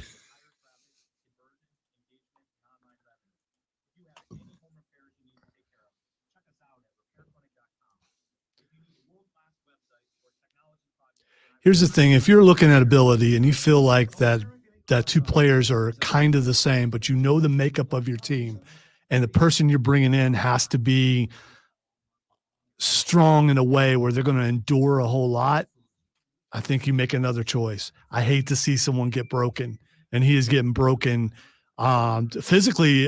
Amazingly, he's made it okay, but I think mentally he is getting broken bad. Been up for 1 hour. Yeah, I know. I 43 votes, 81.5% say Bryce Young is not. That's fine because the way you worded the poll. There it is. I called it. Yeah. Called it. Yeah. I nailed it. Because he always does this. He I nailed changes the poll to be in his favor. If I worded the sure. poll, it would be fair and balanced. The question is very simple. No. Is Bryce Young the primary problem in Carolina? That is not. See That's that. the question. No. That what that says is we all know it's everybody, so we can't just put it all. Yeah, it's horrible. I'm embarrassed.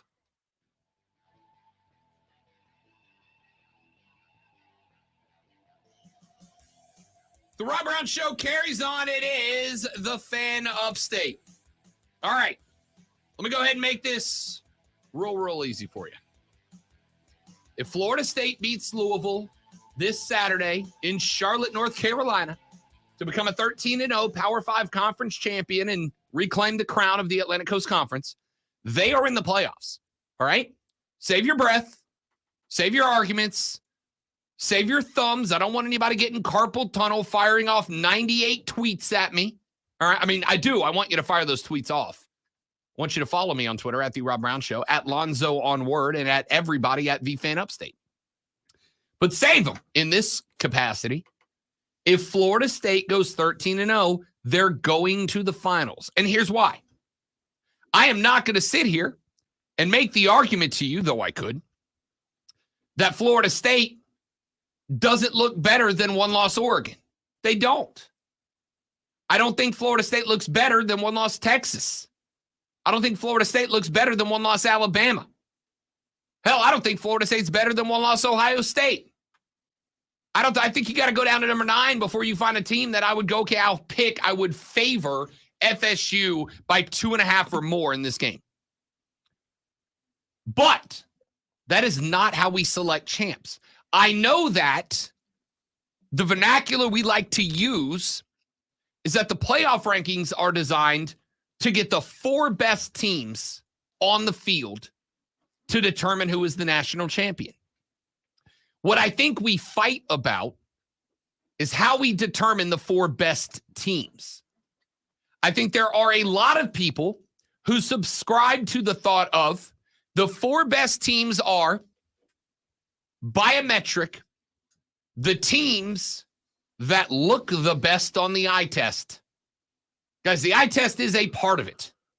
It is a part of it. It is not it solely by itself. We're having a lot of nuance in the show today. I think sports conversations, as much as anything else, require more nuance. But if we're being honest with each other, if we're keeping it 100, nuance doesn't make great radio. It just doesn't. I don't care. Nuance must be added to the conversation. There are other factors that must be looked at. I need season-long success. There is no better success than a 12-0 regular season. I need rival wins. Florida State got multiple of them this year. I would argue 3. Clemson, Miami, and Florida beat all 3. I need performance. Florida State in all 12 games. In fact, I saw the number earlier this AM. Let me pull it back up. Florida State in the second half of all 12 games combined. This includes LSU, Clemson, Miami, the University of Florida. All 12 games, the defense gave up 58 second half points. 17 of them came in garbage time, a late touchdown from LSU after the game was effectively decided, and a late touchdown against USM, 10 points, in which the game was already decided. 17 of 58 points. So if you want to give them credit, 41 second half, not fourth quarter, second half points through the second half of the entire 12-game stretch. There are elements to the eye test that I do not think that fans take into consideration. That's one of them. FSU's second half defense has been one of the best in the country. The fights have all been caused in the first half. If they beat Louisville and they win the ACC championship, they go to the playoff. We got James that popped into the chat. He said, beating Louisville and winning the ACC means what? They just lost to Kentucky, LOL. Yeah, listen, why do we love rivalry weekend? Why do we love rivalry weekend? We don't love it because of rivalries. I mean, some of us do. I love a Michigan-Ohio State game. I love Kentucky-Louisville games. I love rivalry games as a whole. But the vast, overwhelming majority of fans don't particularly care. We don't like rivalry games because of the rivalries. We like rivalry games because it consistently produces wacky, weird endings. You get huge upsets. You get shocking finishes. Alabama-Auburn, the Iron Bowl, the ending of the Iron Bowl was as exciting of a finish to a football game as we've ever seen. Auburn had that thing in the bag, right? They were done. They had unseated Bama. They had reclaimed the throne in the Yellowhammer State. Until they didn't. Until Jalen Milroe found a receiver in the back left corner of the end zone on a route they call Gravedigger. And the prayer at Jordan Hare went Alabama's way. Now they're alive in the championship game. That's why we love rivalry weekend. If you're not in the Iron Bowl, if you're not an Auburn guy or a Bammer, at the end of the day, you don't care much about the rivalry. What you care about is that the Iron Bowl gives us ridiculous finishes every year. Michigan, Ohio State. Unless you're a Michigan fan or an Ohio State fan, or the results of that game have some implications on where your team finishes in the final poll, you don't necessarily have a team that you are rooting for or against. You're not pulling because you're like, oh, I'm a Gamecock fan, but I really hope Michigan wins, or I'm a Clemson fan, I really hope Ohio State wins. You're hoping for a wild finish to a game, and we got that. Ohio State's got the ball. They got more than enough time to go down the field and score. And Michigan forces a turnover. That's why we love rivalry weekend. That is also the reason that I do not hold close rivalry games against these teams. I am not holding it against Alabama that they needed a miracle from the football gods to get by Auburn. I'm not holding it against Georgia that they had to fight to the bitter end to get by what I believe is the best Georgia Tech team ever. I'm not holding it against them. I'm not holding it against Michigan that they had to force a turnover late to get away from Ohio State. These games are the reason we love rivalry weekend. It is not because we have dogs in every fight. It is because every fight between those dogs is good and it produces weird, wacky, ridiculous outcomes. I mean, ridiculous outcomes, right? So I don't hold it against Louisville. They lost to Kentucky. That's a rivalry game. And by the way, that's a rivalry game in which Kentucky was fighting to not call this season a complete and utter failure. Because they're not what we wanted them to be. Well, they're not what they wanted them to be. So I don't hold it against Louisville. It's still a fine football team. And Kentucky all year showed they were real close, real close. They just never seemed to be able to kick it into that last gear. And then they did against, So what does it mean, Ash James? What does it mean? Well, it means Florida State won a Power 5 conference and won undefeated. Do you know how many teams are capable of saying that? Georgia, if and only if they beat Alabama. Michigan, if and only if they beat Iowa. Washington, if and only if they beat Oregon. And Florida State, if and only if they can beat Louisville. I am rooting for the chaos. What if everyone loses All their four can lose. championship game? Sincerely. Then what are they going to do on the last year of only picking 4? I'm going to scratch that. Michigan's not losing to Iowa. You know what Vegas has their predictions set at in this game? They have a prediction that Iowa does not score a touchdown, and I'm betting the under. Hey, maybe Michigan is emotionally spent to the point Maybe. where they're exhausted with all the controversy and everything, and then they were able to beat the rival. Maybe to get in there, and Iowa shocks the world. Let's be real. Iowa's defense is no bleeping joke. Iowa's defense is damn good this year, right? Now, I do think all the Big Ten defenses look good. I'm also going to be real. I think all the Big Ten defenses look good because outside of Michigan and Ohio State, there ain't a damn offense to be found in that league. There's just not. So the stats are a little padded for Big Ten defenses. Like they were making a big deal out of it, Michigan-Ohio State game.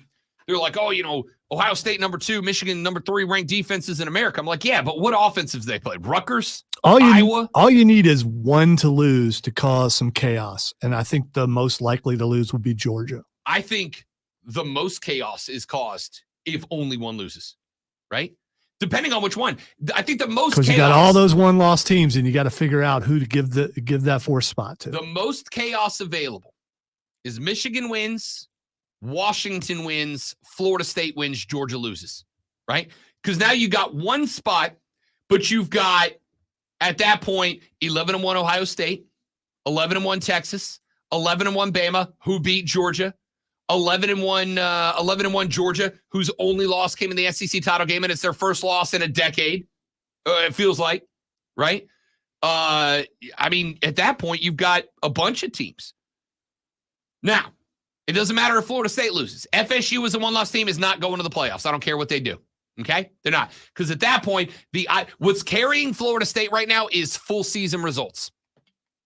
It is the fact that they did not drop a game. That's what's carrying FSU. One-loss FSU was not carried by season results. They're out.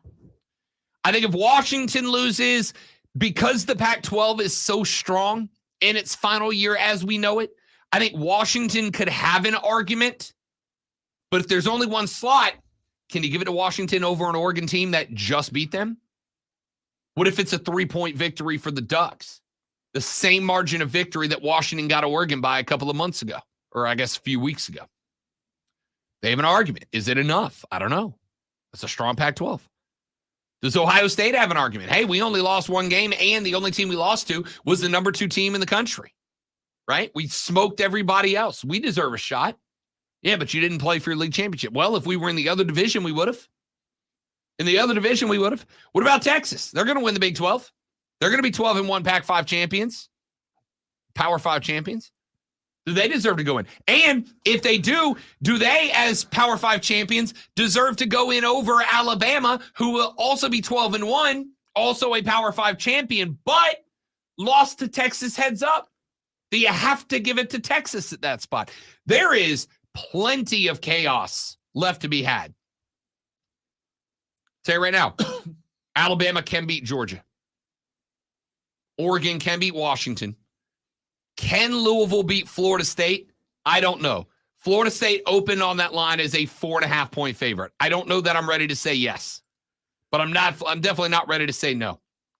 Can Oregon beat Washington? Yeah. The only team in the top 4 that can't lose this game is the Michigan Wolverines. They're the only team that cannot lose this week. All the other 3 can. Either way, Monday, a week from now on the show is going to be a blast. Right now, I think the teams that are getting in. I picked it 2 weeks ago, and I'm sticking with it. I think Alabama can beat Georgia, and if they do, if they do, they're in as the SEC champions. Michigan will beat Iowa, they're in. I think Oregon's going to beat Washington, they're in. And I think Florida State beats Louisville, and FSU's going in as the 4. I think you're going to get probably in the opening round, Michigan is going to take on probably Oregon. And I think you'll get Florida State, Alabama in the middle as a 2-3 matchup. But we'll see. All right, 844-326-3663, the phone number. Text us, 71307, 71307. Start your text with FAN. I've got a lot of texts from you guys. I will read and respond when we come back and get our number 3 started next. But before we do that, allow Lonzo to send you into sports nirvana with this sports flash. Sorry, no Nirvana lyrics are popping in my head right now. The Panthers continue to play subpar NFL football yesterday. 2 Derrick Henry touchdowns led the Titans over a Carolina team that couldn't get out of its own way. Bryce Young finished the day 18 of 31 for 194 yards and needed a hug when the game was over. Carolina falls to 1-10 on the season and last in the division. College football coaching spots are filling up as Texas A&M hired Duke head coach Mike Elko as their next leader. Elko led Duke to a 7-5 record and bowl eligibility. Mississippi State has replaced Zach Arnett with former Oklahoma offensive coordinator Jeff Libby. Libby, who worked for his father-in-law Art Briles at Baylor, was seen as a controversial hire, but led the Sooners offense to a 10-2 record in the Big 12. You're listening to The Fan. Upstate. Story's just way too long.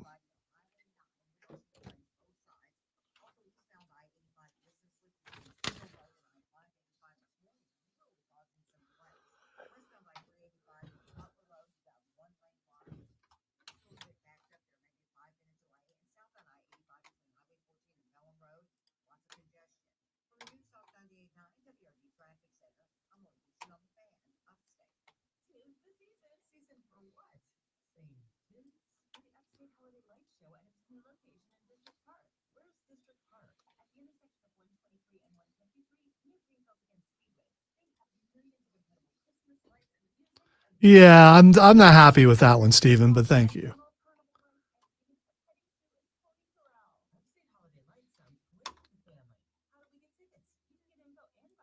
Didn't get my tag on in the end, and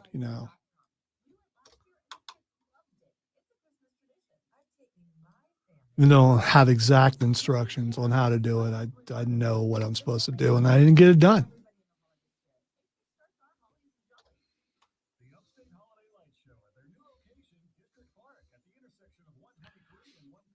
I don't know, Zach. Staple guns is too much for me. I mean, it's just like light tubes. Light tubes and staple guns are just too much. I don't think I'm squeamish, but when you pull out a staple gun, it's like, no, don't do that. It's just like the skewers in the head. That's just too much. I mean, the ECW match. Yeah, it's just too much.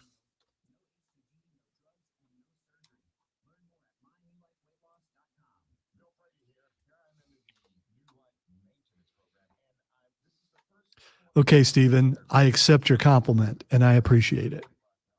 It was difficult, but I did it.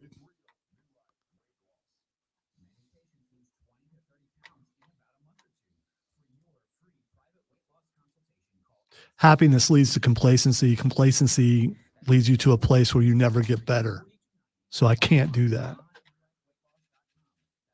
The perfect read is in there somewhere. I just haven't got there yet.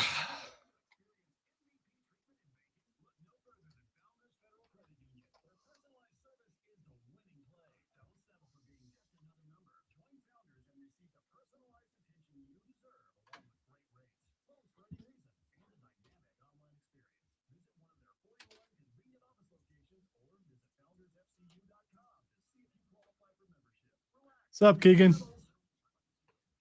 You back on sports now? I know you quit sports the other day. I saw that. So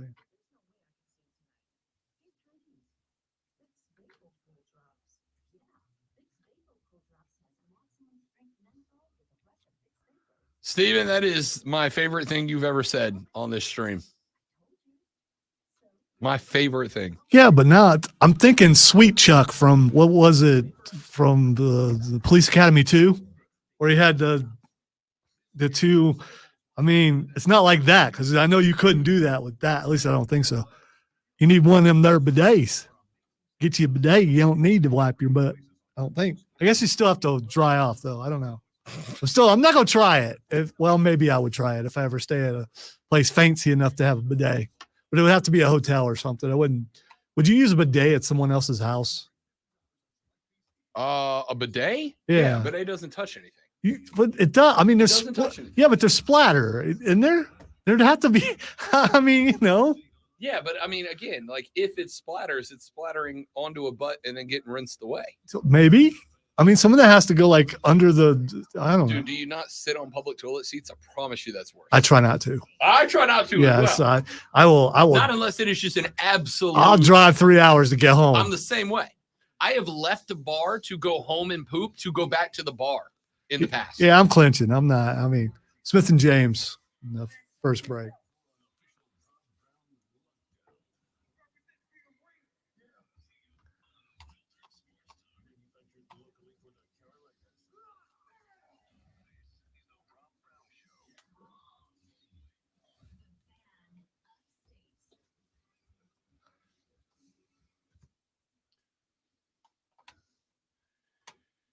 Hour number 3 of the Rob Brown Show. Yeah.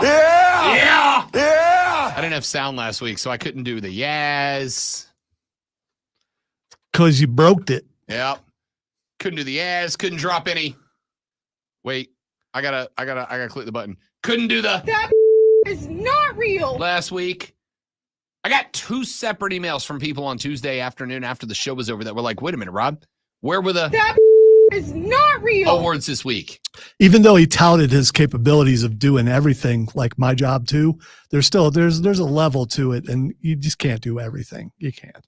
All the sounds were on my computer. I would have hoped my computer Yeah, over there. and you couldn't get to my board because it's mine.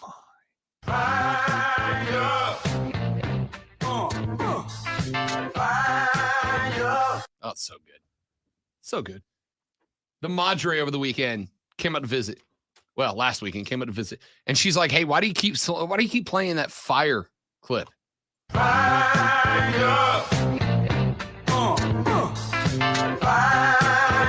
Because that bass groove is tasty. So it has nothing to do with hemorrhoids or anything. It's just, Nope. Okay, all right. Nope. I mean, Just when you tasty. get older and you sit down for a living, I mean, Just a fun little lick. That's all. All right. Does she not like the song? I mean, No, she just didn't know where the hell it came from, which is understandable. It did kind of come out of nowhere. So I get it. All right.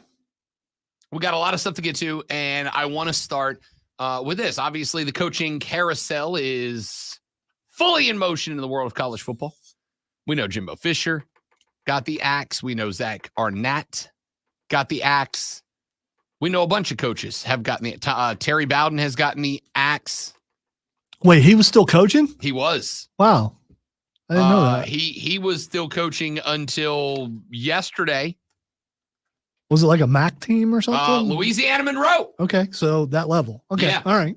Got the can. He was 2-10 on the season. Not great, Bob. Not great. So there's a lot of question marks. There are two specifically I would like. Actually, there's three. Let me get the two out of the way that involve me, and then I'm turning Lonzo loose. All right. I'm giving you all the fair warning. Lonzo is Hot as fish grease, bro. on this topic. Okay.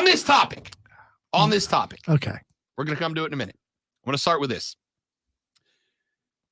If you were perusing the social media on Saturday Eve, you saw inevitably at some point some goob somewhere say, sources have told me that Texas A&M is moving forward with the hiring of Clemson's Dabo Swinney. If you didn't immediately unfollow and block those guys, I don't know what to tell you. Okay? I don't know what to tell you. They weren't. I had 0 people telling me that they were. There was no noise about it at all. In fact, I told you a week and a half ago, the number one target for me for A&M, realistically speaking, was Mike Elko at Duke. That is who they are going to end up with blowing the whistle for the Ags next year. But there was no movement on that. The only people who were saying, go get Dabo, were A&M fans with lofty ambitions and not much else, right?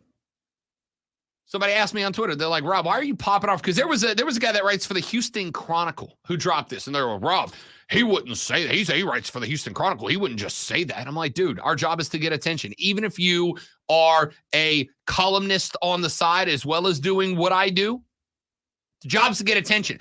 I prefer to get attention by being good at it and knowing the ball, not making up sources to drop a dumb rumor and try to get the internet to react to me. And that's what it felt like it was.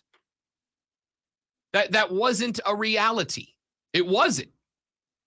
How do you know that, Rob? Well, look at the two guys that they were moving on. First off, they were going to move forward with Mark Stoops at Kentucky. Hey, Lonzo, here's a quick pop quiz. You put Mark Stoops in the same category as Dabo bleeping Swinney? No. I would not do that. And that's a guy who would take every opportunity he can to dunk on a Dabo Swinney. No. And then they hired Mike Elko from Duke. Not Ryan Day. Not Dan Lanning. Not Dabo Swinney. They got Mike Elko from Duke. Now, I like Mike Elko from Duke. I told you all. I thought that the ACC, by the way, with more eligible teams than any other conference in the Power Five, I thought the ACC was going to be very good this year. Why? Part of the reason was the Duke Blue Devils. I thought Duke had the best Duke team they've ever had. And they were. And it was because of Mike Elko. I love this hire for A&M. I can't stand an Aggie. They're a cult. I'm still dropping that bomb every chance I can. But if your two options were were Stoops and Elko, Dabo was not in contention, dude. He was not on the thread. So if you follow somebody who said Dabo to Texas A&M is gaining traction, unfollow them. That's a goob trying to get a reaction. We don't do goobs around here. We do people who know ball and nothing else. All right? Second thing I want to get to. Brought this up in the last hour. I'll continue to bring it up probably throughout the offseason, to be honest with you. Carolina fans, is Shane Beamer on the hot seat for you now? Is this a make or break year for Shane Beamer? Now, I'll start with this. Do I have lofty ambitions for the Gamecocks of South Carolina? I don't think I do. If it can be done at Missouri, it can be done in Columbia. Is that an outlandish statement? Does anybody think I'm out on a thin line? A thin line? Does anybody think I'm out on a thin branch with that idea? If Lynn's that thin, and you're on, it's probably it could be bad for Lynn. Poor Lynn.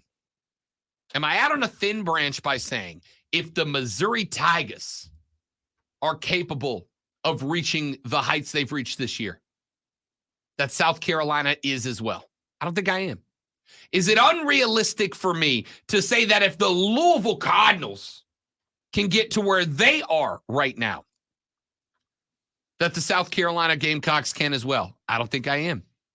Am I out on a thin, oh my God, I almost did it again, thin branch to say that if Ole Miss can get to 10-2, then so can South Carolina?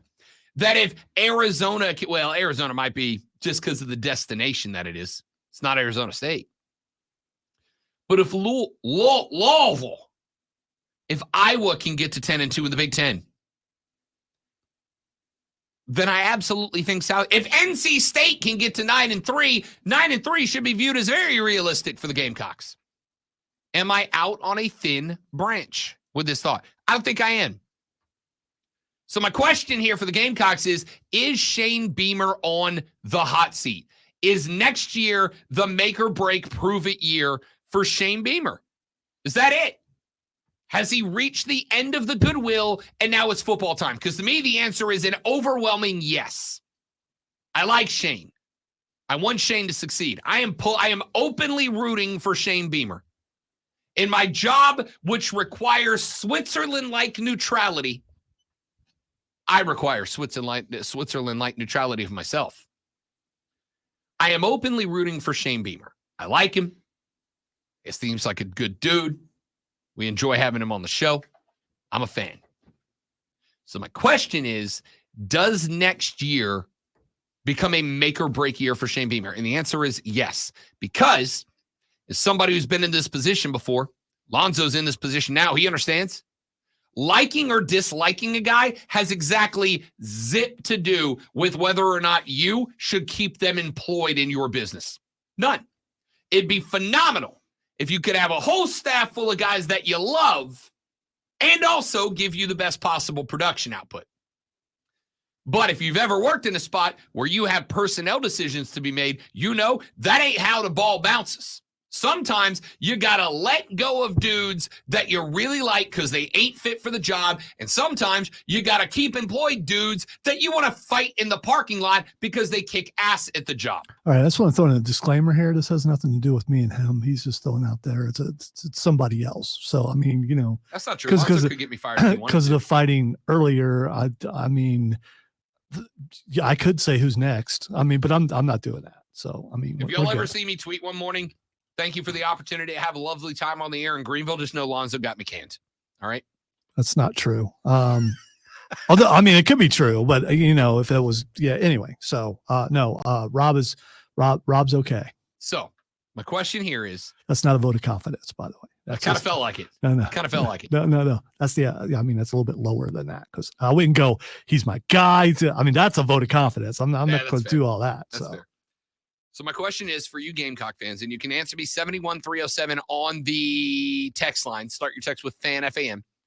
Is next year a hot seat year for Shane Beamer? Is he on the hot seat today? Is it prove it time? And the answer to me is yes. I agree. Next year is hot seat. I do believe there'll be some people, maybe even people on the station, if they haven't already, will say he needs to be gone this year. And we'll get that wonderful comparison between Muschamp and Shane Beamer because you know, heard it once, heard it twice, heard it 35,000 times. It's still the same. But anyway, yeah, one more year for sure, and especially if you get a healthy year of everybody next year. I mean, but at the same time, who's quarterback?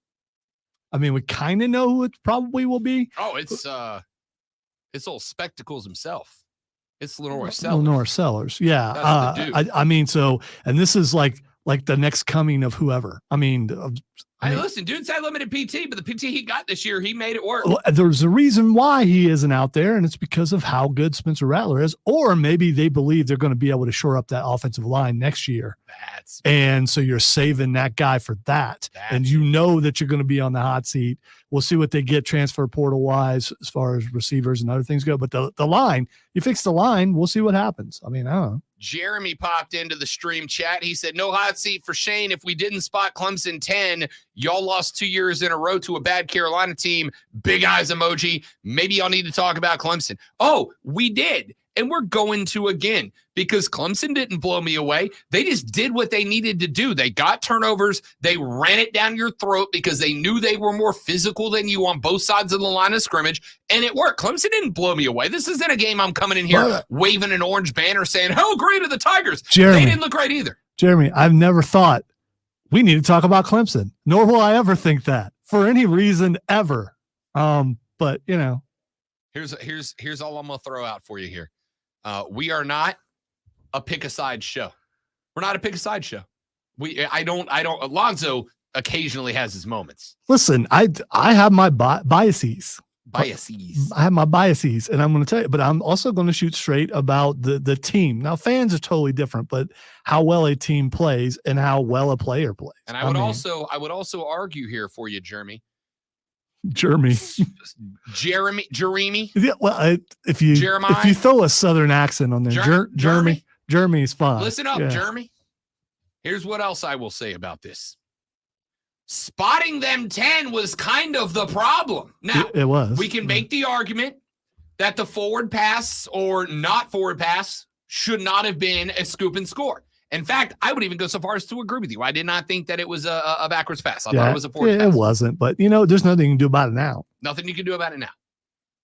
Part of the problem there is, 2 weeks from now, you get that apology from the SEC going that, we blew it. We looked at the film and apparently that was not a backwards pass. And regardless of what the future holds in terms of that, the execution of the play was terrible. It just was. Xavier Legette got blown up. There was supposed to be a chip block out there on the DB that was going to buy Xavier Legette a bit of extra time to make sure he got the hands on it. On top of that, if you go back and look, Legette turned his head up the field before the ball got to him. That is mistake number one a wide receiver can make, is looking where you're going before you secure the rock. He didn't secure the rock. It bounced off of him. It's a fumble. Oh, I love Wayne, 5 wins in 43 years at home against Clemson. Enough said. I'm curious. I am curious because Clemson fans notorious for talking stuff. Was that game the kind of game that you talk stuff about after? Look, I mean, you should be. I mean, you got the win. Obviously, you got the win, but that isn't like, see what we did. We just because you didn't. I mean, you got the win. Good for you. But I mean, that's not a game you talk stuff about after. 2 things. First of all the people who stand as king of a dub is a dub, celebrate it, and don't you dare hold back. You are the king of that mountain. No, I agree. You got the win.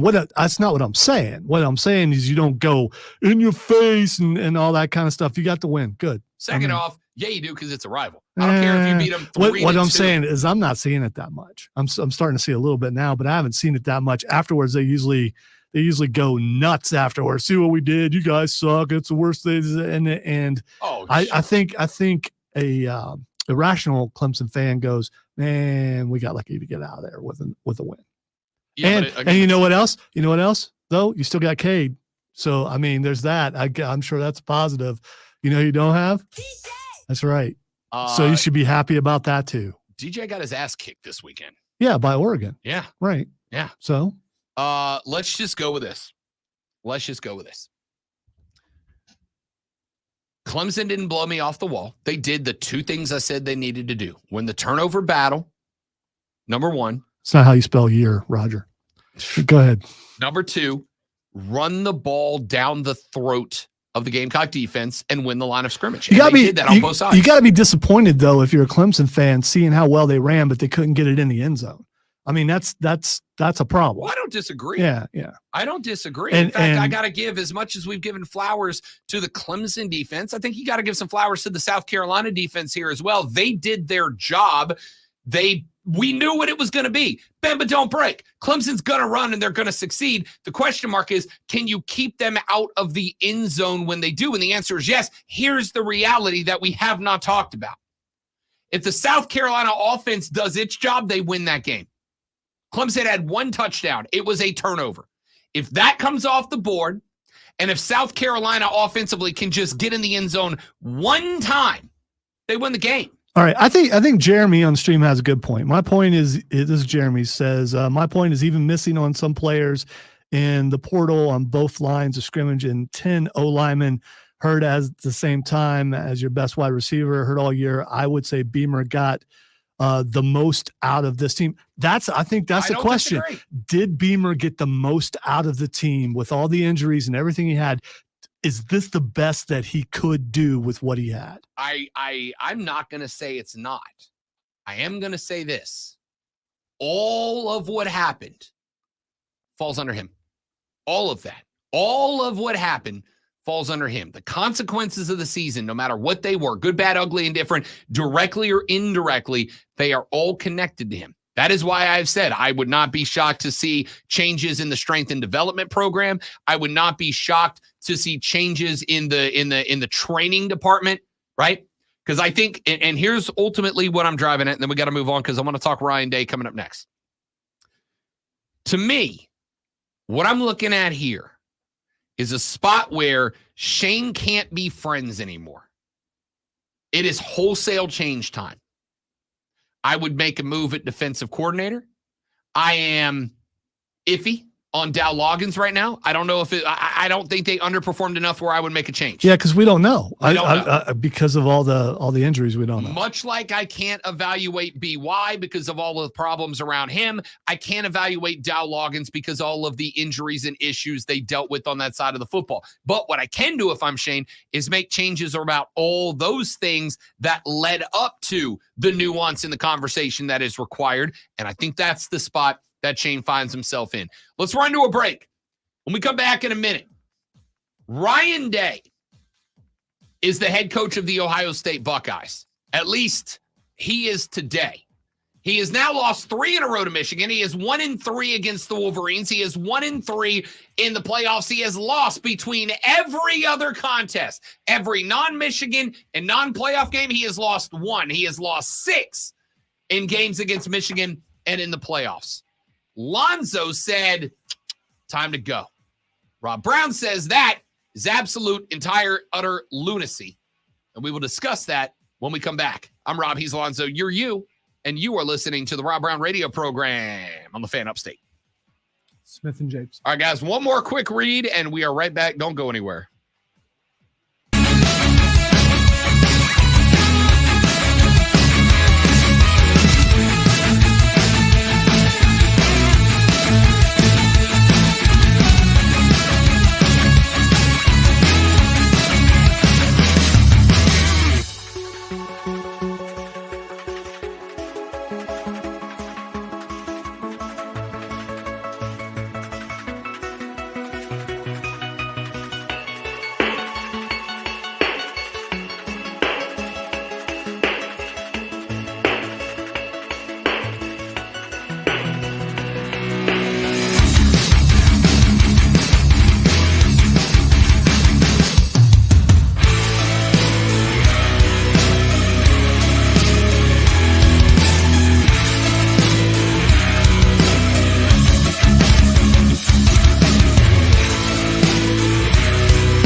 All right, ladies and gentlemen, we're back. Thanks for hanging out with us.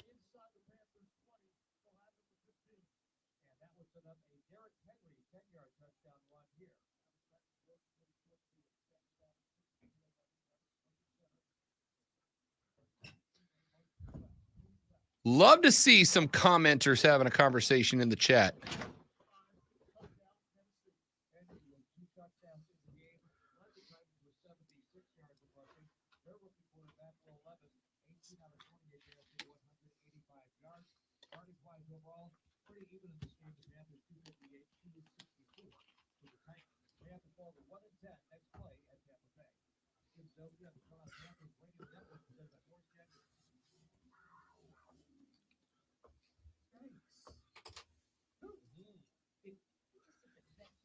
Wow, that was awesome.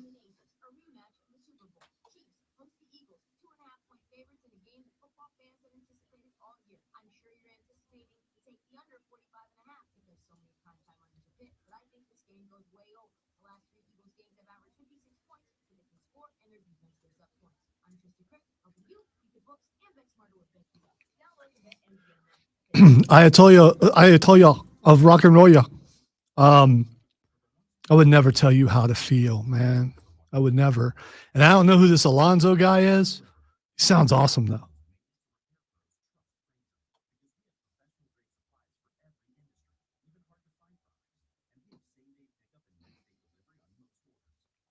By the way, shout out to a couple people that I met while being on vacation, especially to Tim, who came up to me at First Watch, which is excellent breakfast, by the way. I really enjoy the First Watch.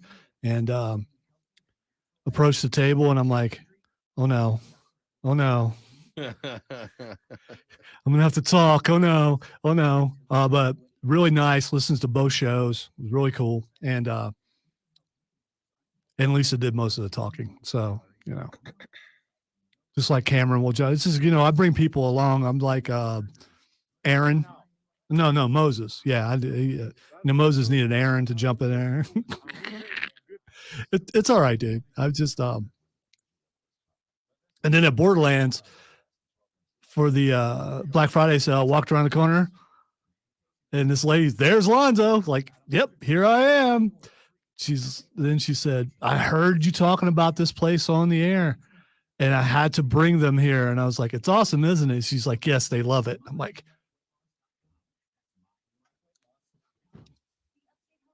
that's how you know that you did a good ad when people show up because of you. Steven, we're efforting.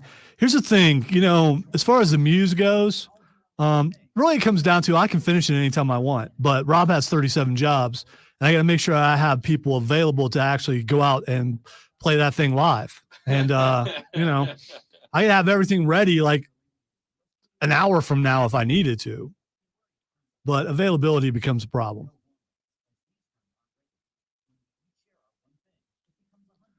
That's more of a February concert, I'm thinking. Nothing's going on. Find out Rob's hat's playing somewhere. It's like, cold out. I ain't got nothing to do. Let's go watch. It's that sort of thing. Listen, it was the faux Queen of Christmas, not the real one. Mariah? Yeah, she's not the real Queen of Christmas. There's two other country artists who are the Queen of Christmas. I can call myself the Queen of Christmas. It doesn't make it true. So there are two requirements for me to consider it Christmas in the Casa de Love. Number one, I have to organically hear two songs. All I Want for Christmas and Wham. When I hear those two songs organically, not go out of my way, when I hear them organically. And the other thing, I got to see the Budweiser Clydesdales on TV. When I see those three things, it's Christmas time. I'd rather hear Wham than Mariah as far as Christmas goes. By the way, Mariah is awesome. She always has been. She ain't got them pipes no more though. Zach, of course she'd jump in on the Wham. By the way, and all you Dolly Parton people need to stop. If she was no, all right, yeah, like I care. If she was flat chested, no one would be talking about it at all. All you guys, you don't even know she sings. You don't even know she sings. Oh, you animal. Dude, I'm not afraid of you. You animal. I've already proven that. You savage beast of the wildlands, and I say that in the most absolutely not complimentary way. Not it. Oh, that Good, counts. I'm glad. That counts. I'm I was gonna say glad. not anymore. I got a haircut. I don't look like Savage anymore. I love it. I love that no one notices I got a haircut. Disrespect. I got 5 inches cut off and no one can tell. That was pretty long. You've had some bad takes today. That's the worst. No, it's not a bad take. I think It's an there's awful take. the majority of the people going crazy online didn't know that Dolly Parton could sing.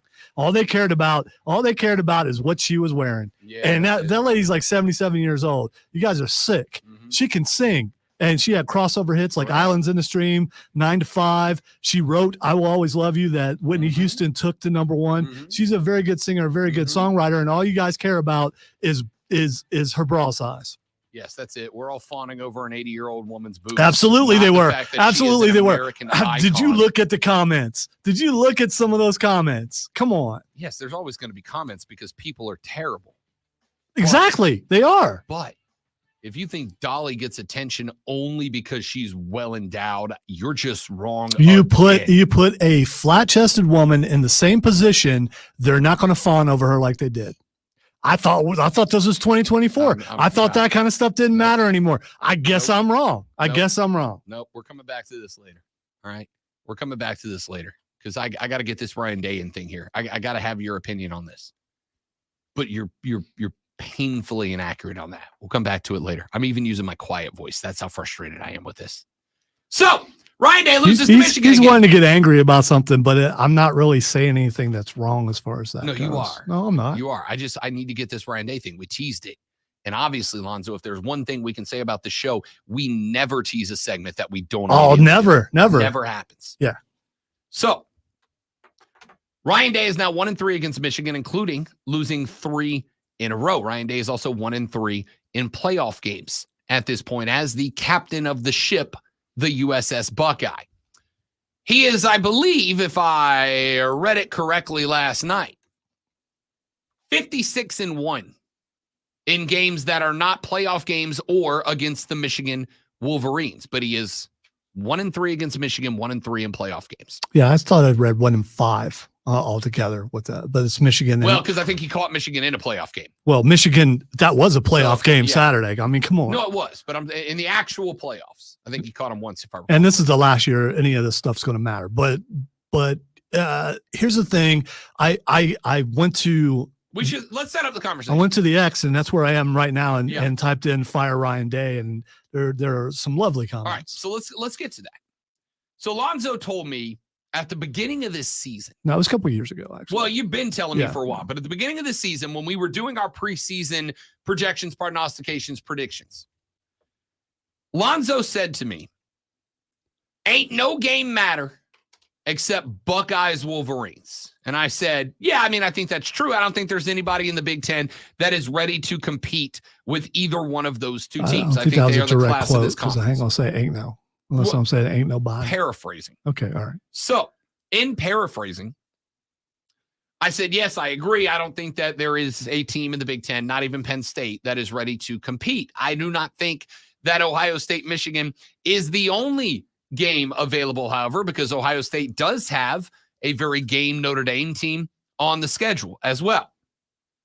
And Lonzo said something to me that absolutely blew my mind at that moment. He said, I'm going to tell you right now, Rob Brown. He paraphrased this too. So I'm going to tell you right now, Rob Brown, if Ryan Day loses to Michigan in the game this year, not only will he be on the hot seat, he will be closer to fired than he is on the cooler end of the hot seat spectrum. To which I said, Lonzo, if he loses to Michigan, the Buckeyes will be 11-1, and with an outside chance, but a chance nonetheless of making the playoffs again.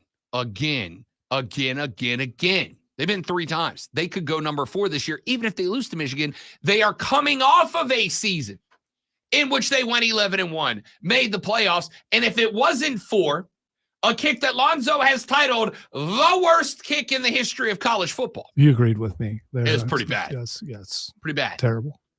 they would have been in the national championship last year. And BT Dubs, based on what we saw, they probably win the Natty last year. More than likely, yes. Right? Probably win the Natty last year. So, with that knowledge on the table, there is no way an Eldon, Michigan can put him on the hot seat. No way at all. And what does Rob Brown see at the moment that Michigan defeats Ohio State in the game? It's like 3:30 Saturday. I am live on the air on Bet for the Cycle, the nationally syndicated, all the sports betting show you can hear every Saturday from noon to 4 on the BetQL network, hosted by me and Cody Decker. I'm scrolling the social media. Just, we like to keep a finger on the pulse of the nation, see what's out there. And what do I see going viral? But a tweet from Maurice Clarett. We all remember Maurice Clarett from the Ohio State University. We all remember Maurice Clarett. Well, Maurice Clarett sent out a tweet. He's so reputable. He's Maurice Clarett. I mean, Buckeye legend, dudes. Yeah, legend. Legend. Mm-hmm. Maurice Clarett sent out a tweet. Now, I did not find the tweet because it was a reply to someone else. I'm digging as I talk about it. I also sent a tweet to Rob, but we're coming to that too. And from Maurice Clarett, and he just doesn't read my stuff. No, I do. I responded to all of them. I just forgot. I just found that instead of actually replying, now they gave me the option to put like a smiley face response so that I saw it and reacted even if I don't respond. Are you sure you did that on that one? Yes. Nope. Sure didn't. Wait, hang on. Wait. There it is. Maurice Clarett sent out multiple tweets. One of them said, at Coach Urban Meyer, yo, bro, what you doing next year? All right, so that's the thing. That's the thing right there. And if you watched the pregame show and you've watched a couple of times, the way Urban is talking, the way he's acting, he wants that job back. And it would not shock me. And I know you can't stand him. And I get that. But it would not shock me when let's see, where Barrett Salee on here saying, let me get this rumor straight. Ryan Day is under fire due to unrealistic expectations at Ohio State. So he's going to go to Texas A&M. I don't know what the unrealistic expectations are, like maybe beating the team up north. I don't think that's unrealistic. Could have won that game. That was a good game. It was a close game. Controversial game. Also, that was not a touchdown. That was an interception. That ball was moving when he went into the end zone, but whatever. Refs make bad calls all the time, and they did a bunch this weekend. But when it comes down to it, he's not beating Michigan, and a lot of people were unhappy about it. And winning 11 games is expected. Winning 12 needs to happen because you need to beat Michigan, and he needs to be gone. I get that people don't get it. But because Urban Meyer is waiting there and he wants it back, and you can tell he wants it back. Does he want it back, or do you want him to want it back? No, he wants it back. Hey, go back. I don't know if you can go back and watch the pregame show, but if you can find a way to go back, watch him and see, and probably the postgame also. He wants that job back. He absolutely does. Well, first off, screw Urban Meyer. Of course. Okay. Well, so let's just be clear. I don't think you had enough malice behind that when you said that. Sorry. Urban Meyer's oh crap, forgot to push the button. Urban Meyer's a dork, and I can't stand him. Oh, I thought you were going to hit the bleep button. All right. Urban Meyer. There we go. See, that's the Rob I'm expecting. Now, that being said, my question for the Buckeyes, because to me, this is 100% going to come down to, as we talked about back in the first hour, the demand of the fans. The demand of the fans, and whether or not they push so hard on the university that the university has no choice but to react to them. Are you really letting go of a guy who has brought you to the playoffs 3 times out of 9 years? You have been in a third of every. You are going to the playoffs 1 out of every 3 years. The guy who brought you in and made you offensive coordinator is available and acts like he wants the job. The guy who brought you in beat Michigan. If Urban Meyer wasn't there and acting like he's acting, at least as far as I'm concerned, and looking like he would like the job back, then I wouldn't believe like I do that he's going to be let go. I get all the fans doing all that. In the end, They win a lot, but that's what you do at Ohio State. I know how arrogant it sounds, but go back and look at the records. You do. If you have a bad record, you're gone. I mean, you have one bad season, you're out of there. But not beating Michigan, and Urban Meyer, who did beat Michigan, is sitting there, and you could have him back, and he's the one who put together a good portion of the staff that's there now, that's won the way they have, and he beat Michigan. It wouldn't shock me. And I don't think it's the fans that do that. I think the fan outcry can be whatever it is at Ohio State. If you don't beat Michigan, you can't let go. You just do.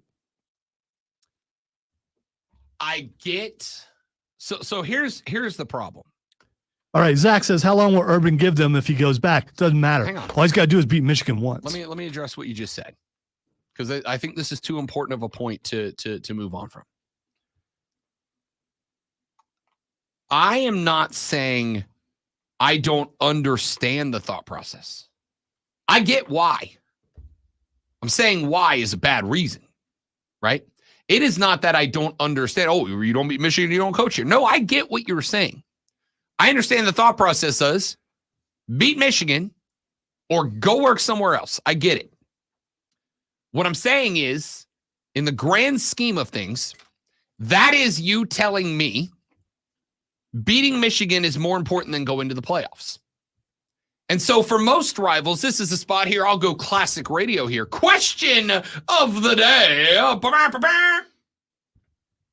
If I guaranteed you a playoff spot, would you take an L to your rival, right? I guarantee you, if you lose to your rival, I will guarantee you a spot in the Final Four. Not a championship, not even a semifinal victory. I will offer you one of two things. You can go to the Final Four, but you have to lose to your rival to do it, or you can beat your rival and the playoffs are a question mark. I suspect 95% of fans are going to say, I will take the playoff berth even if I lose to my rival. Fans, but you weren't specific about wasn't Buckeye done with the fans. sentence. Okay. Wasn't done with the sentence. All right. 95% of fans would say, yes, I will take an L to my rival if it earns me a playoff spot, and the other 5% of fans are Buckeyes. All right, so I'm there with you if you guarantee a championship, but as far as playoffs goes, it happens more than it doesn't. So you expect that's going to happen next year. If this was next year, it sucks. They lost to Michigan. They would still be in the playoffs right now. Correct. Wouldn't they? They would still be in the playoffs. So, no, if you guarantee me a championship, but I got to have a Michigan loss, it's going to hurt me, but I'm for that. I want the championship. Then why would you find Ryan Day? That's my point. Because he's getting you neither this year. You've been 1 out of every 3 years of its existence. Getting you neither this year. That is a spoiled ass fan base, dude. Yeah. You know what's awesome? Winning enough to be a spoiled fan base. Right. That's what's awesome. Sure. It is. I mean, call it arrogant, call it whatever. Most definitely But that. when you win that much and you expect it, I mean, Clemson's had a taste of it. They've had a taste. Not to the extent that Ohio State's had it, but ask them. They expected to be there this year. Ohio State is there every year. And if you cannot beat your rival, and that's the one thing you can't do, but you've done everything else right, you got to go. You got to go. See ya.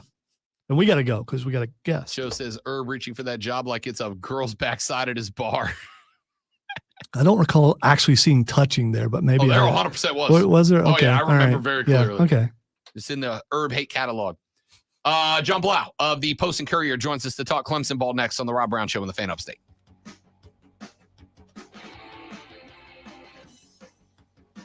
All right, guys, we're going to step away for a couple of minutes while we get John lined up. Don't go anywhere. We talk Clemson next.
The Rob Brown Show rolls on. We are efforting John Blau with the Post and Courier to talk some Clemson ball. We'll see if we can get him in before the end of the program. We'll let you know if we can get in contact and make that happen. In the meantime, let's talk about this game from their perspective.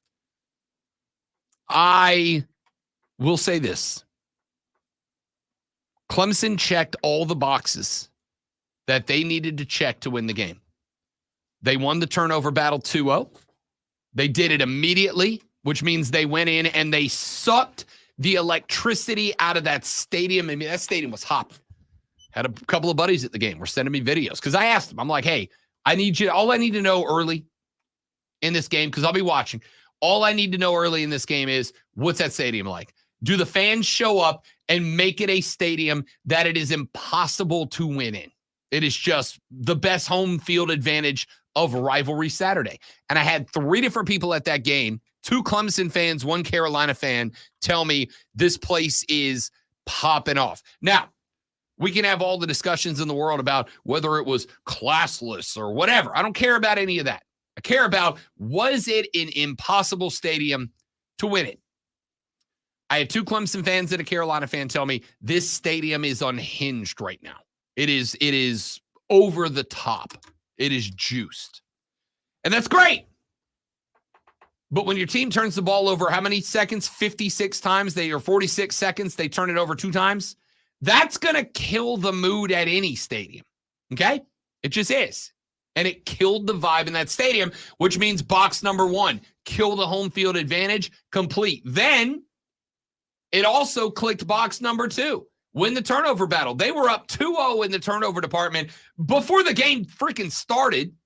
Then box number 3, run the ever-loving out of the football. And they did that too. I love what the stream is talking about the victory formation in the end. I think there's a problem. I think that Dabo and Shane are too friendly because Dabo should have scored a touchdown. If that's Spurrier over there, ain't no victory formation. He's driving that thing in and maybe even onside it so he can see if he can get another shot at it.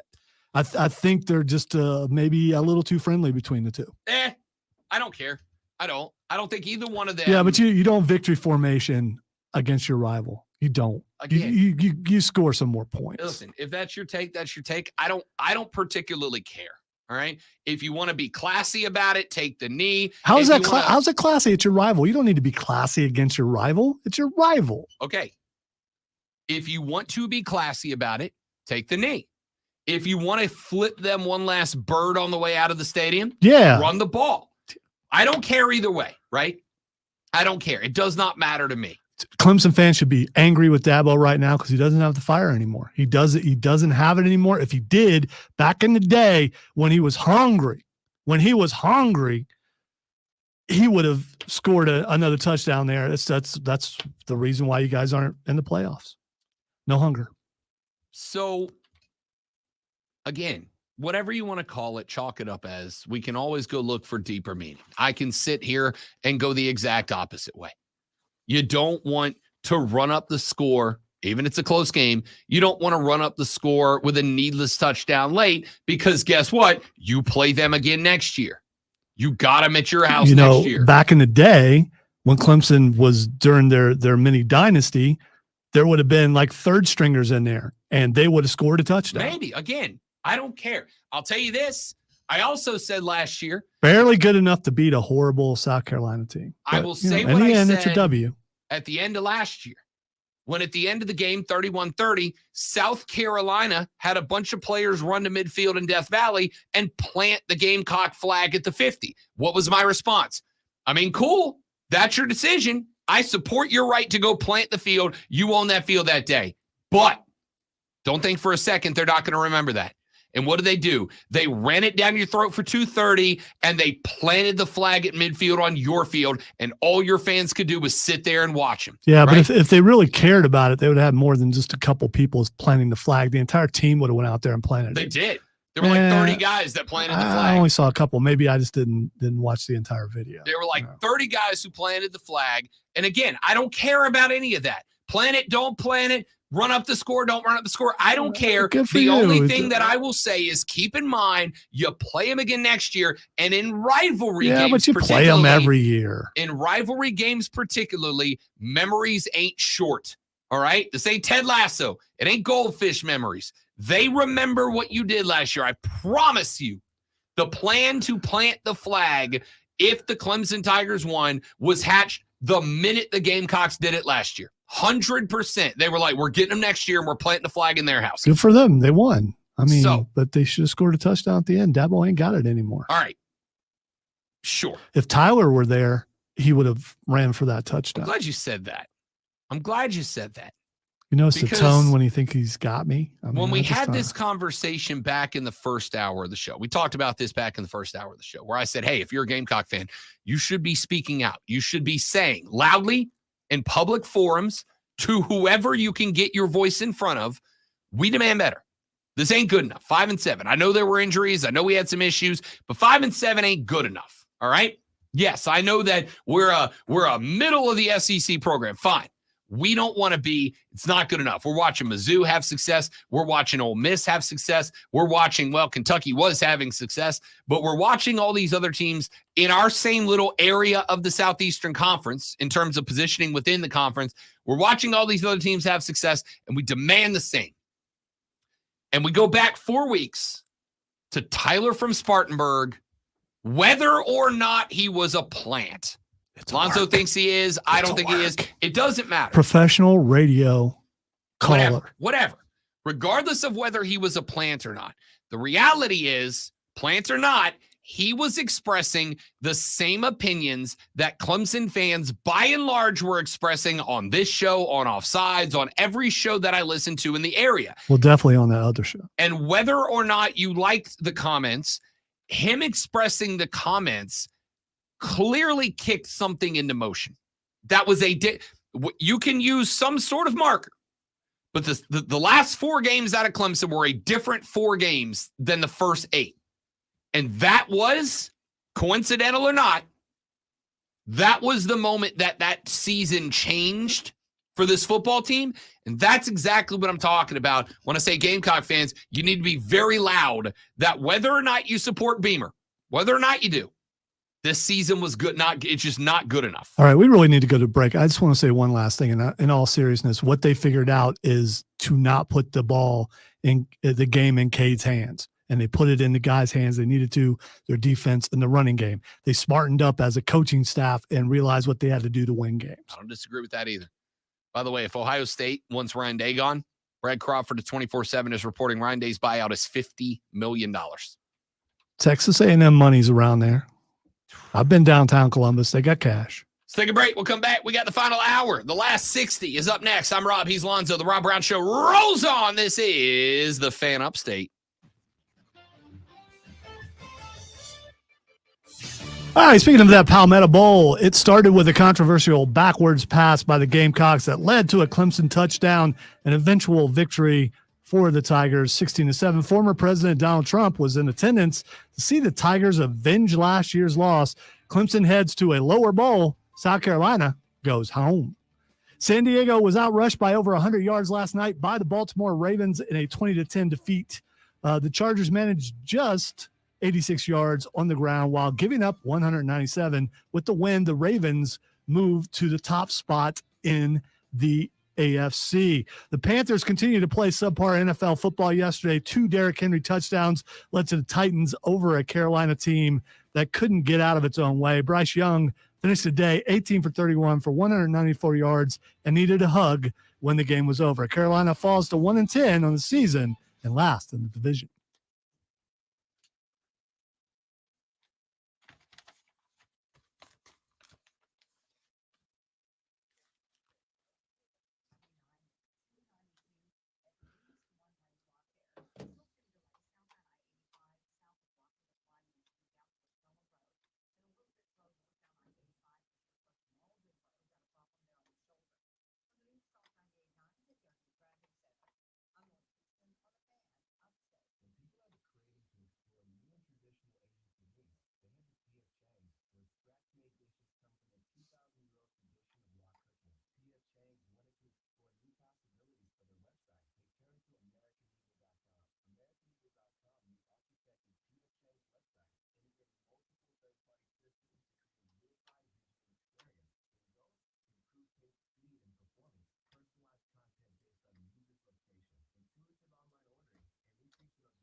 I haven't looked at bowl projections. I'm curious as to where Clemson will be playing now, and if they'll get a decent team to go against.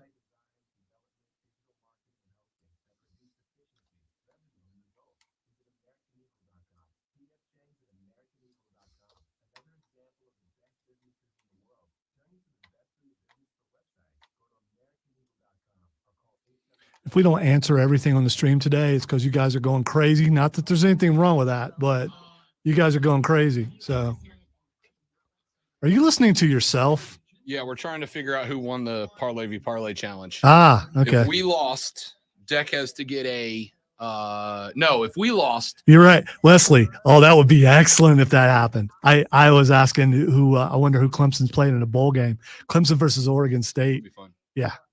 No, you don't. You get why, right? Yes. Yeah. Do okay. I get why TJ? All right. You didn't show any emotion, so I figured you just wasn't paying attention. Our Parlay v Parlay challenge was if me and Cody won, Mario has to get a Hello Kitty belly button ring and wear it through the end of January, from December 1st till January 31st. If talent won, or if production won, Cody and I both have to take a chop from a professional wrestler. Well, you got to get one. You got to find one who's willing to do that. I think we know the one. Okay. All right. Does he know a guy? But it'd have to be a different guy in each place. Right. Yeah. Okay. There are professional wrestlers listening right now to this show would love to come and give you a chop.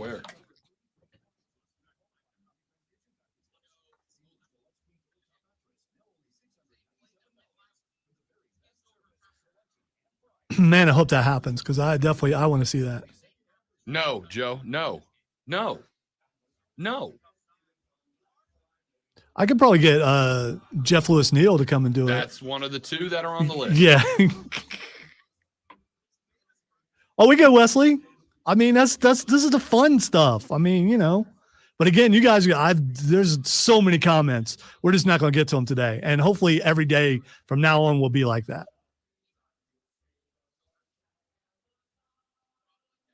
Never apologize for comments, Will.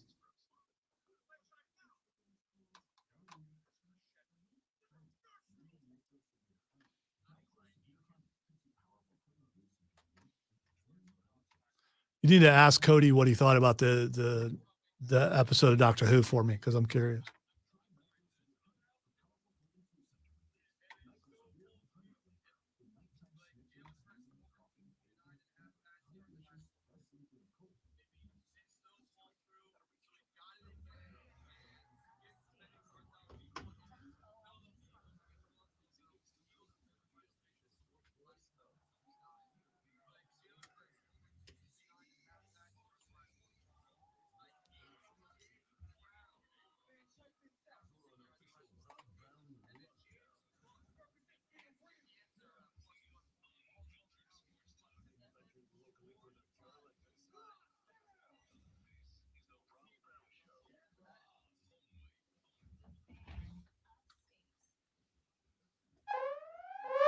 Alarm.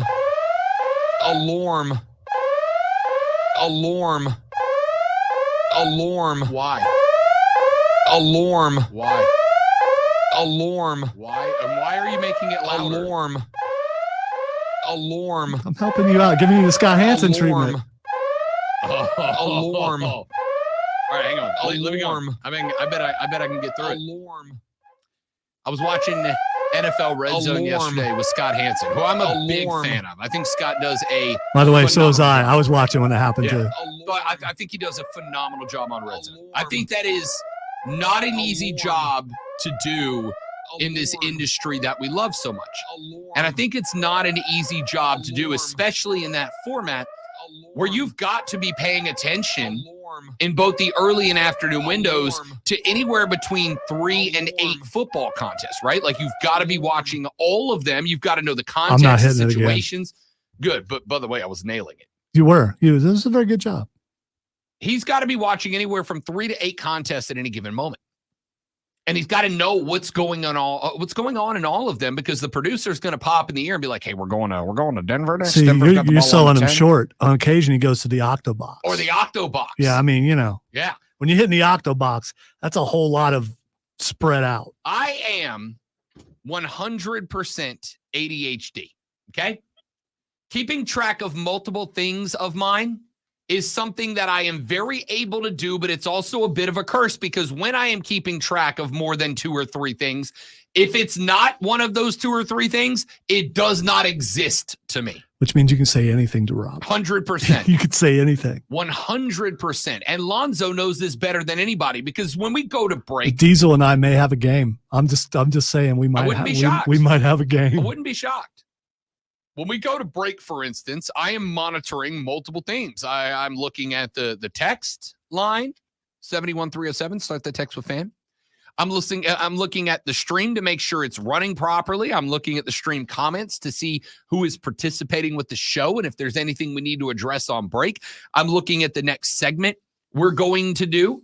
I'm looking at my numbers to make sure I have them all right. And if I'm dialed in on those things, I can keep all of them straight in my brain. All right, I got that text. I got this chat. The stream's good. I got to change the number over here. I got to get to this number down here. I got this topic coming down. Get all that straight. And if Alonzo says even the most critical information to me, but I'm not dialed in on that as one of the 8 things, he could tell me that I am just an absolute piece of bleep.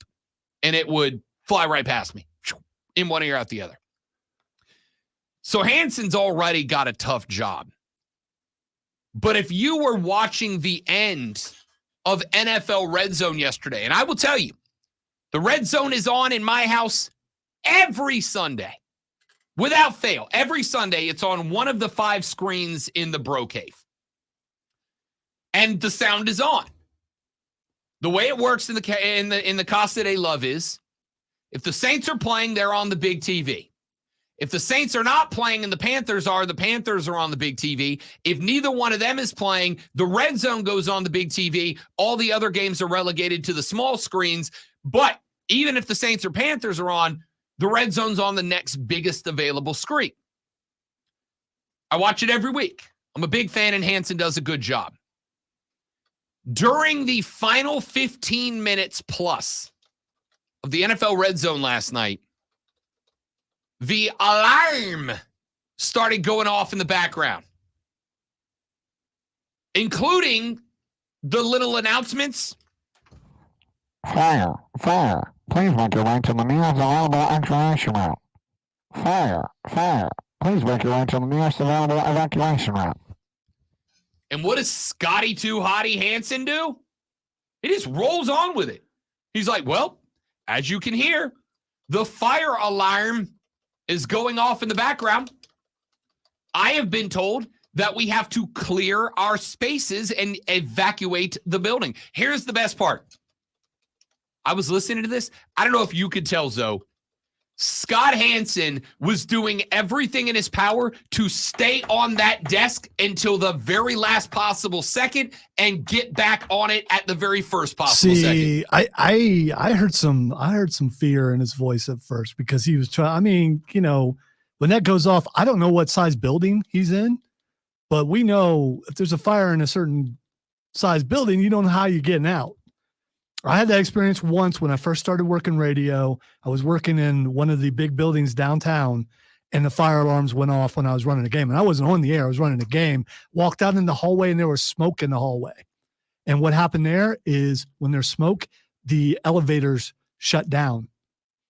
And so you have to get into the stairwell, and I was freaking out. Turns out some dude was smoking and set the whole thing off. So as soon as I recognized a little bit of panic in Scott's voice, but at the same time, he's probably thinking, I know what do we do? Because it's the first time this has ever happened to them. What do we do? And they just left the game running for a while. He disappeared, and then he was allowed to come back in, and he finished while the alarms are still going the entire time. And the alarms here in this building, Rob can attest how loud they are. I bet they were just as loud as the ones here, and he was able to do the job he was able to do. So it sounded to me, as somebody who knows broadcasting as well as he knows ball, which is very, very well. I don't know if you guys knew, but Rob was actually on TV, so he understands that part too. Not only on TV, I have been on TV in the midst of chaos, right? It's a tough thing to do.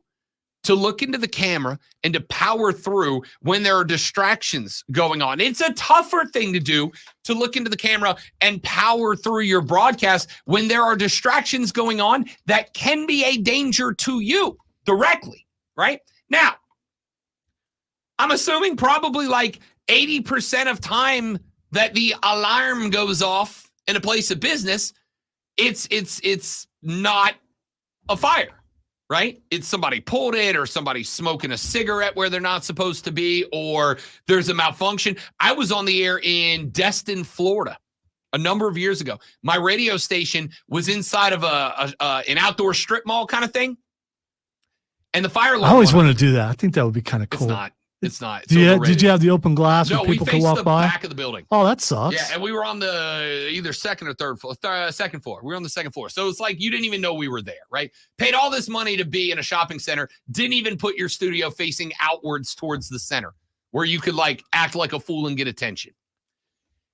I was about an hour into a 3-hour show when the alarm went off. And there was one in my studio. And Zoe, for about 15 minutes, I would do the show, and I was constantly pushing the mic on and off while I was talking. Like anytime I took a breath, the mic had to go off, and then I would turn it back on to say the next sentence, and then I would turn it back. It was annoying. So that's where the tactical came from. Correct. So you've got experience. I didn't have an off button either. It had to be off and on, right?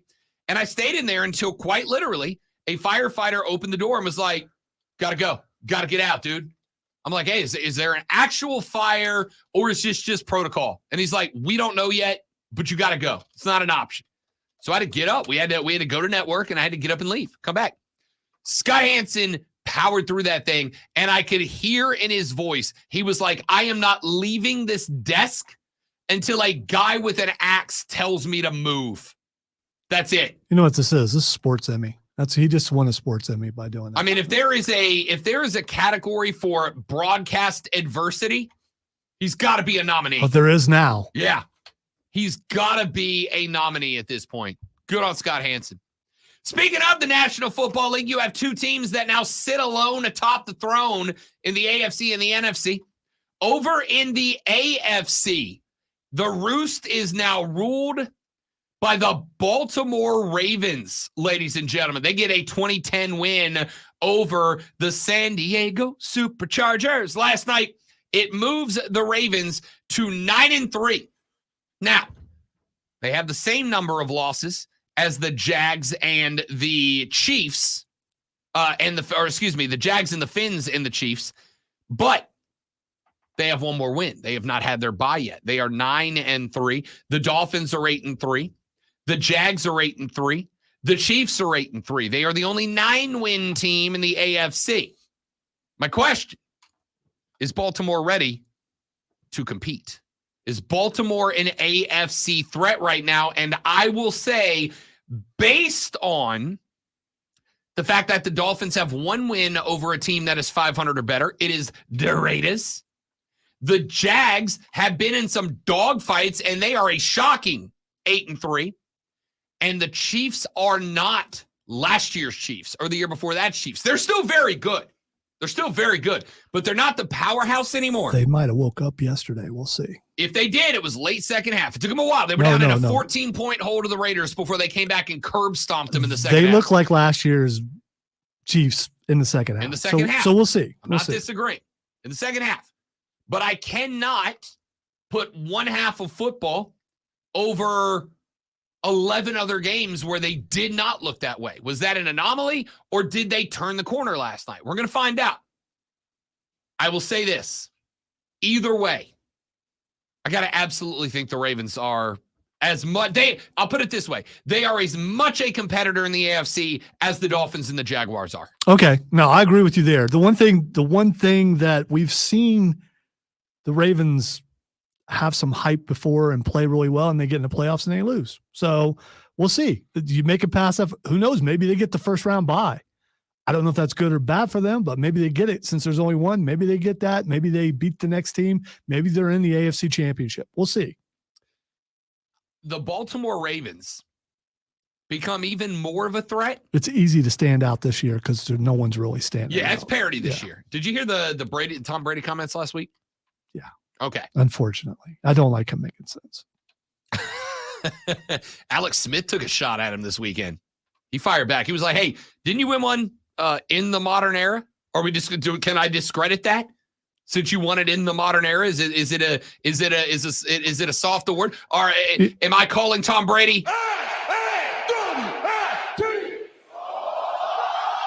Brady knows as well as everyone does that both Chiefs tackles went down right before the game, and that's why they won that game. That's it. But anyway, over in the NFC side, the Eagles are the Philadelphia Eagles just the luckiest damn team in America. If there was a team of destiny this year, it would have It's to Philly. be the Eagles. Yeah, for sure. No question. For sure. They've got to be I was the definitely luckiest pulling for them. SOBs in the world. I was watching Red Zone, and then they said that game was still going on. It's like, okay, Red Zone's done. Let me go. Actually, I had turned it to watch the NBC game, and they was, we'll keep you updated. I was like, wait, that's an overtime? So I watched the overtime. It's like, okay. Oh, and how they got to overtime was insane. They got the ball back with like a minute and some change, drive down the field. They needed a 60-yarder in windy, rainy conditions to make it an OT, and he got it. I was like, dude, what? Speaking of which, where's preseason Kevin? I mean, that's what I'm going to call him now. Preseason Kevin. Preseason, man. Bills, and Josh Allen. We ain't seen Kevin in forever. It's been a minute since Where's the Buffalo? Where's the Buffalo guys at? I am also going to throw out there, Josh Allen balled out this game. 339, 2 touchdowns and a pick. He also ran 9 times for 81 yards and 2 touchdowns on the ground. This is not on Josh Allen. He had a get my second name back game yesterday. Did he? Because he still lost. You know, Josh Allen. He would have won that game. Yes, he would have. That's why he's only at Josh Allen. Still just Josh to me. He hasn't earned the third name back. But to me, this game, he got the second one back. He announced last week, he said, I'm back. He said, there's been some stuff going on. I'm over it. I'm back in the game. And he certainly looked the part.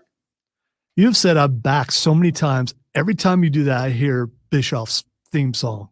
It's killing me. Can't get it out of my head. That goes ZZ Top right there.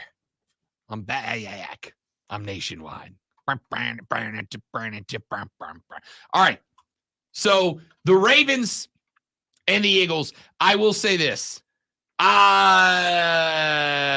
It comes down to San Francisco and Dallas, right? It comes down to San Francisco and Dallas.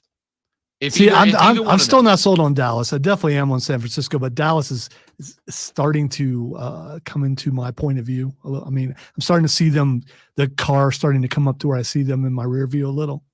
Winners of 3 in a row. They are scoring more points than anybody in the NFL right now. Dak Prescott, I'm going to say this, all right? So you know it's got weight to it. Not because I know ball, though I do, but because of who I am saying this about. Dak Prescott's a front runner, if not the front runner, for the MVP right now. I mean that. Dak Prescott is a front runner for the MVP. These are the spots in the season, pressure situations, where in the past, Dak started throwing more INTs than tutties. Not this year. This year's dropping dimes. They have given up. Listen to these numbers, dude. 10, 10, 17, 23, 20, 17, 10, 3, 16, 10, 0. That's the points given away by the Dallas Cowboy defense. Dude, this team is good at 8-3. I'm just not there yet. I'm not. I'm there with Philly. I'm there with San Francisco. I guess Dallas is number 3 in the NFC. I guess. Here's my question, and this is what matters more than anything else. Can Dallas at 8-3, now 2.5 games back with the division L to Philly, can the Dallas Cowboys catch the Eagles? Because let's be honest, if Dallas has got to go on the road 3 times in the playoffs, wild card divisional and conference championship, which they likely will because they are going to be a road warrior team. If they end up as a wild card, I think they're screwed because 3 games on the road for a team that traditionally and historically does not play good football on the road in the playoffs, 3 games on the road, I don't think they can do it. If they can catch Philly and they can get that 1 seed, and by the way, even catching Philly is not a guarantee because San Francisco is also 8-3. but they get San Francisco, right? And I think that is where Lonzo is either going to come to my side or I'm going to come to Lonzo. No, I lied. They do not get San Francisco. They got Seattle, Philly, Buffalo, Miami next. If Dallas comes out of this stretch 2-2, I'm going to go, okay, they're another team in the NFC. If they come out of this stretch 3-1, I'm going to go, they're a contender, but they're not ready for Philly yet. And if they can find a way to go 4-0 in this 4-game stretch, Seattle, Philly, Bills, Dolphins, the last 2 on the road, the first 2 at home, then I think we will all say Dallas is a contender. Is that fair? I think that's fair. If they beat Philly in that stretch. If they beat Philly. Well, again, if they go 3-1 and they lose to Philly, they're getting a wild card. Then they're in trouble. No, they're getting a wild card. They they got to go 3-1, and one of the 3 has to be Philly. I think that's the way they I'm would gonna have to break take it a nosedive right now to not get the first wild card. I agree. Which, by the way, means that they go to New Orleans or Atlanta in round 1. Good luck to whoever that ends up being. Dallas going to beat those teams by 42. All right, let's take a break. We'll come back here in just a minute. Zach says Tyreek, TJ Watt, and CMC. You know what? I was going to hold this segment, but I'm going to do it next, courtesy of Zach. NFL MVP. There is only one winner right now. There is only one guy worthy of that trophy, and he is not a quarterback. Tell you who it is when we come back on the Rob Brown Show on the Fan Upstate.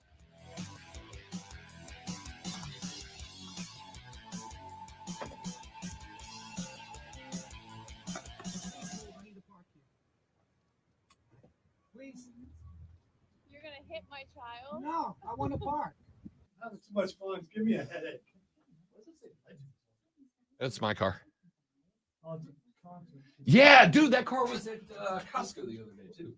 There's like 4 of these. It's like a concert series of some type, but I think it's tribute artists. I was gonna say they've got a thing like Legends that Concertseries.com. at Myrtle Beach. Obviously going to look at that right now. Not that at Myrtle Beach, but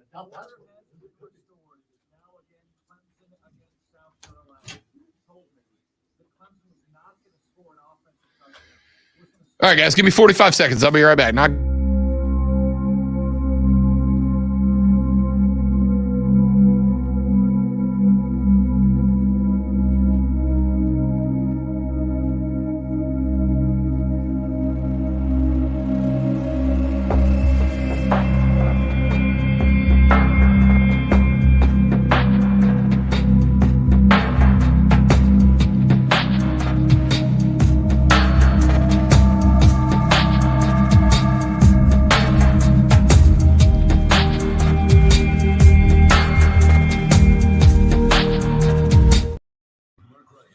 all right, thanks for hanging out.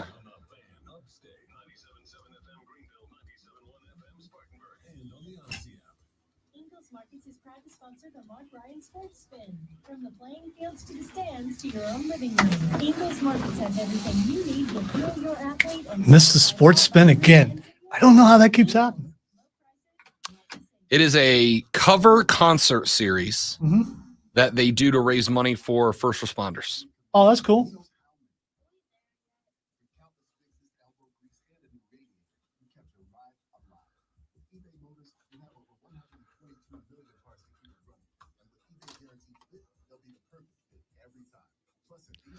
I'm tired. I wasn't ready for all this yet. It's too much. Lonzo had 10 damn days off. Too much sparring, too much laughing, too much thought. I didn't have 10 days off. I had a week off. And I worked twice on Saturday, mister. I know so did you, but still.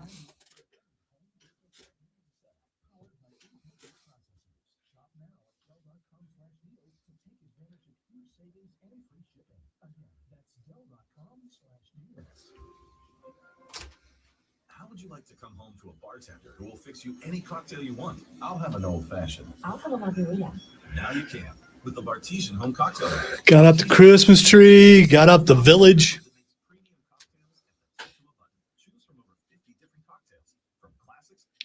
The granddaughter to help me put the little Santa Clauses in on the village. Santa Clauses? Well, actually, there were a bunch of elves and one Santa Claus.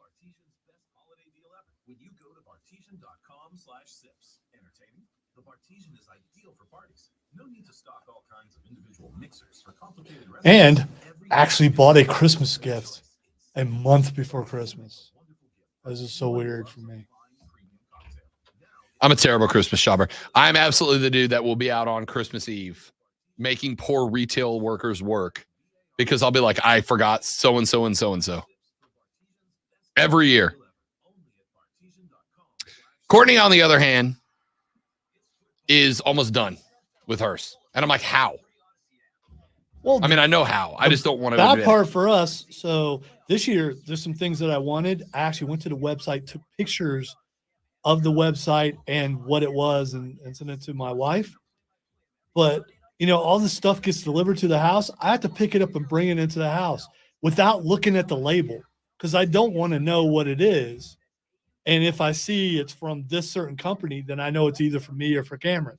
And then I might actually go, oops, what does this feel like? And I don't want to do that. I like being surprised. Courtney does that. She'll ship my gifts via Amazon to the house. And she's like, don't look. And I don't care because I love surprises. Yeah, I mean, I want to, even though I ask for certain things, I still want to open it up and go, okay, that's not what I asked for. That's cool. Hates surprises. I have to not only buy her gifts in person so that I can keep them. You may find a couple of them stored in the Fortress of Nerditude to keep them a secret because if she knows that they're in the house, she will go snoop to find them. And it aggravates the hell out of me. Wow, come on. I know. That takes the fun out of. Do you go Christmas Eve or Christmas morning? To open gifts, Christmas morning. Okay, so that takes fun out of Christmas We will morning. do one on Christmas Eve, but the other person gets to pick which one you open. You don't get to go to the tree and pick which one you're opening. We always did that as a kid. We always got coloring books. I never understood how that always seemed to work out that way. It's amazing. The first year we did Christmas together, we were both like, okay, we both made to pick one to open it, and she opened my real good gift on Christmas Eve. Oh, that's no. And I'm like, there were like 7. You picked the one I didn't want you to pick. So I had to be like, no, put it back. She's like, why? I'm like, that's your big gift. And then I had to stop her that night from going back to the tree to open it.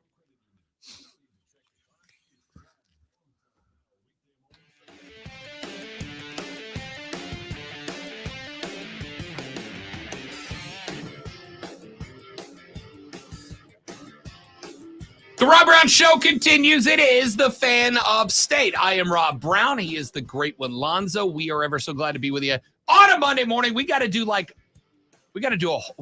whole week of this. Ugh. Oh man, no, don't do that.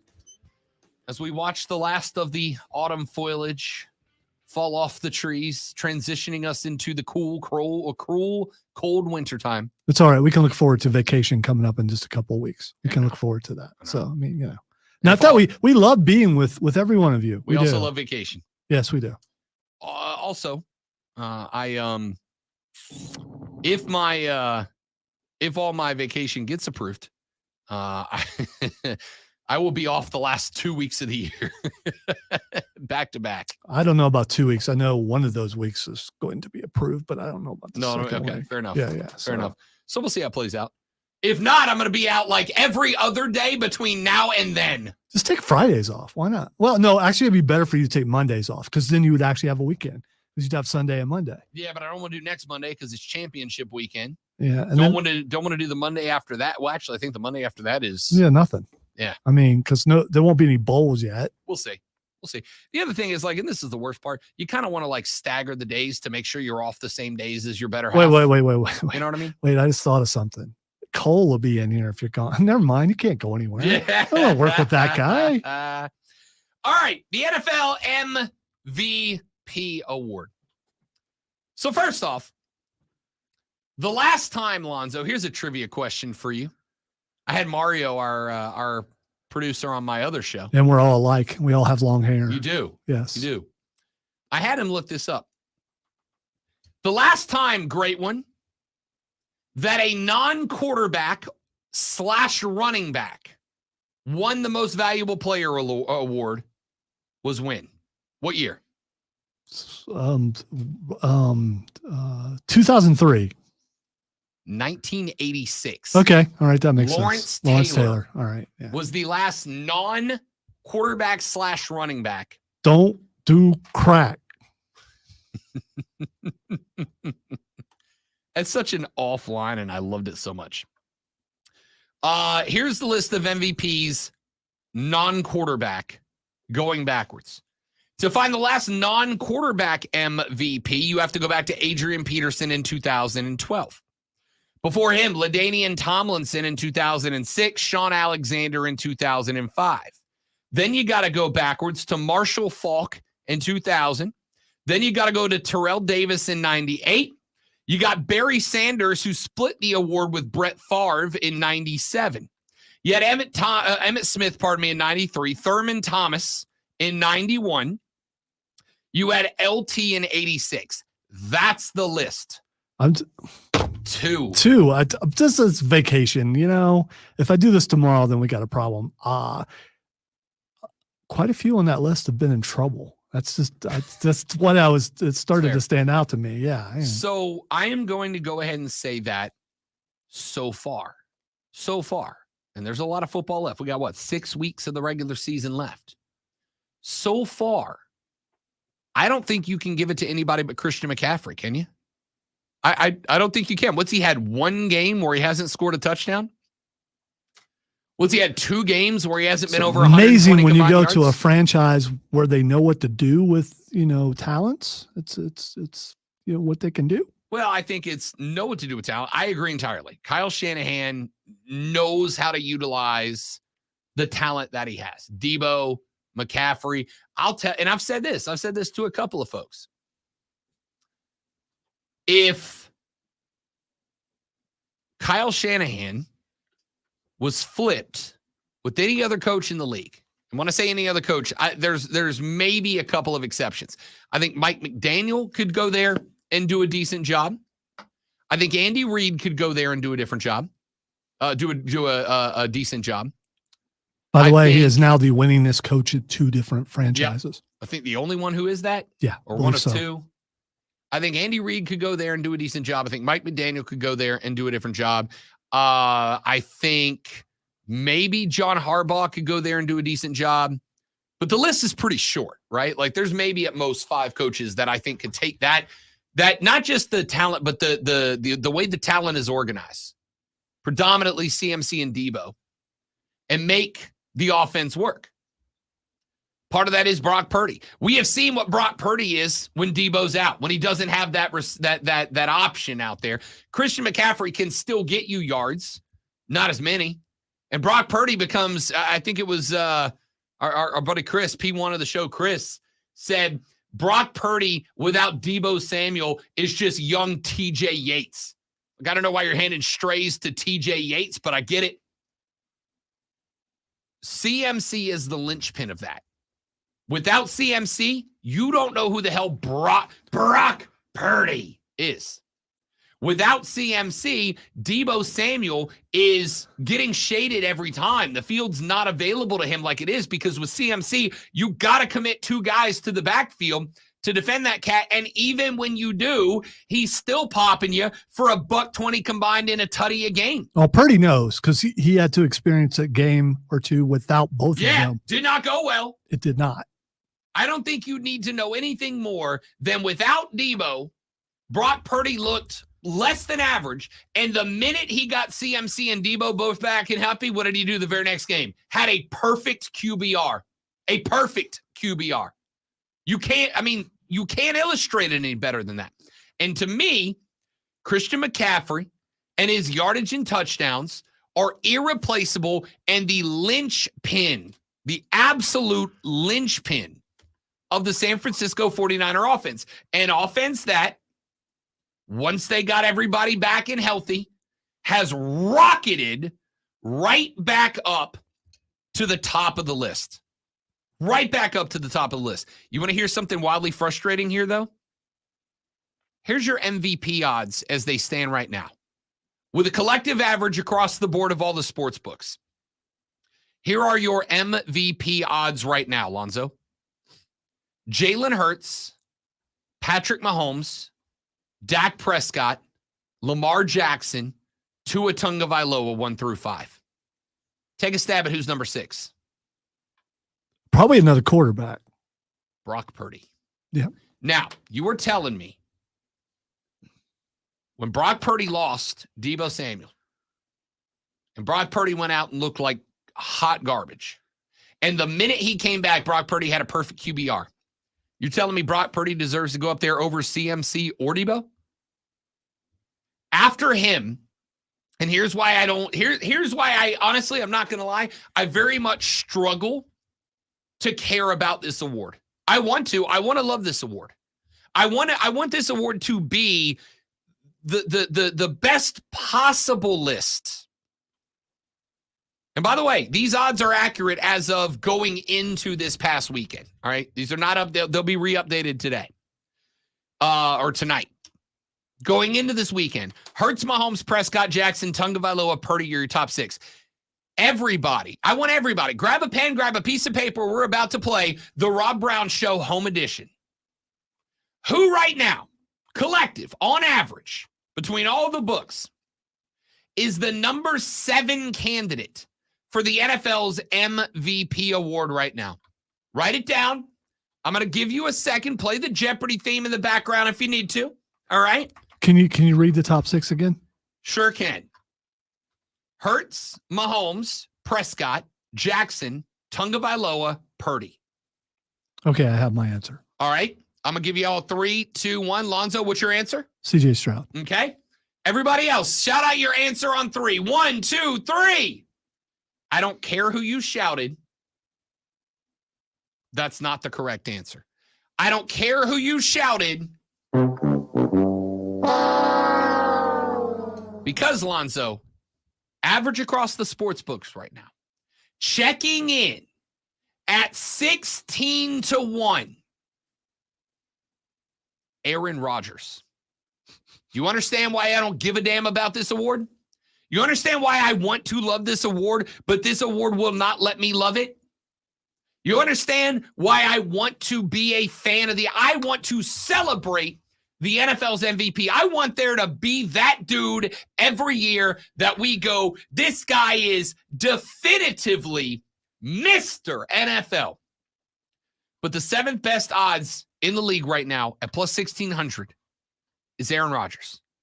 CJ Stroud is right behind Aaron Rodgers. On average, Aaron Rodgers is 16-1. On average, CJ Stroud's 18-1. After him, Trevor Lawrence, Josh Allen. It is not down till number 10, that you find Christian McCaffrey, who is on average 20-1 to win the NFL MVP. Behind McCaffrey, Tyreek Hill, Joe Burrow, who's not playing the rest of this year, Jared Goff, Kirk Cousins, who's not playing the rest of this year, Justin Herbert, Myles Garrett, Josh Dobbs, A.J. Brown, Billy Zappi, Saquon Barkley, Nick Chubb. That's your list. This is why I don't care. What do we got? All right. According to Joe Person, Frank Reich said he didn't talk to Dave Tepper after the game. It's over. Apparently, Dave Tepper left the locker room yesterday, and the same person, Joe Persons, said that when when David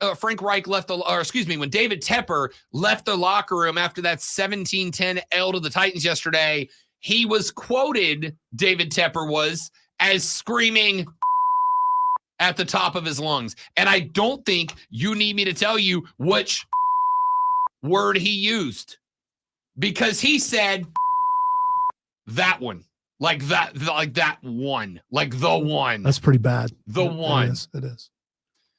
Hey, David, Joe Persons with Carolina Panther Weekly here. Do you have any comments on the standings of the Carolina Panthers after the loss of the Titans? Yes, I sure do. I would like to say it's pretty impressive. Pretty impressive. I will say this.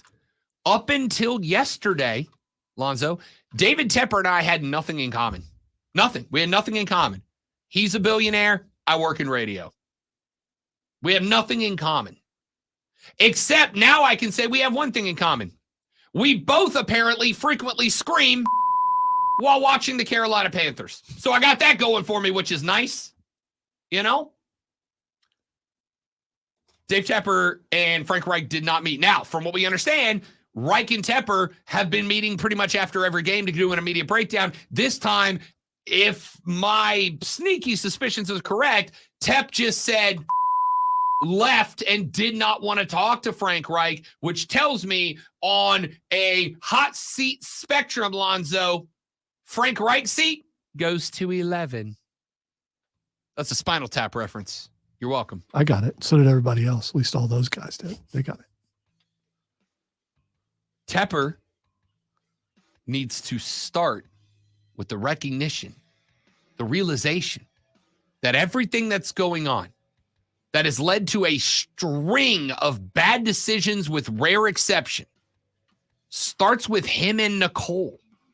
You brought your wife into this. She's a target now, all right? I don't go after families of coaches. I don't go after families of players. Never have, never will, until they involve themselves. You and Nicole have done this. Your refusal to move on from Fitterer has done this. Your insistence of Matt Rule has done this. Letting Fitty run the program and build a roster has done this. It's on you, Tep. It's on you and Nicole. Hire a GM and get the out of the way, to use a word that you have used to describe your own team. We wrap up the show next on the Rob Brown Show with the Fan Upstate.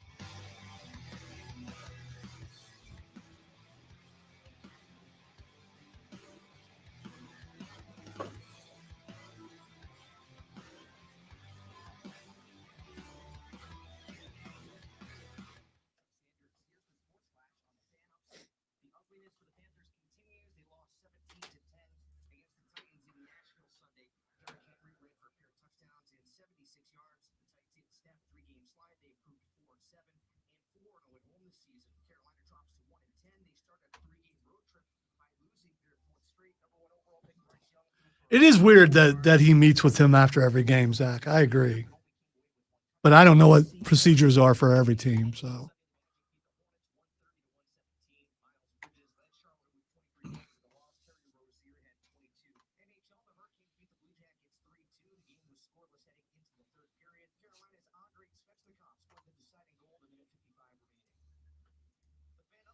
I hope he said the hockey player right, his name right. If not, He did, I think. okay. If not, we can't have that on the air. If he says his name wrong, you need to know the names of every hockey player. Schmednikov.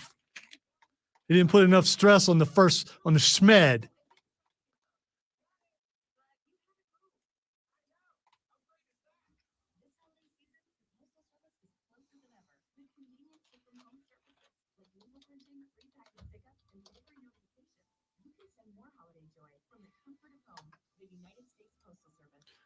Keep losing time.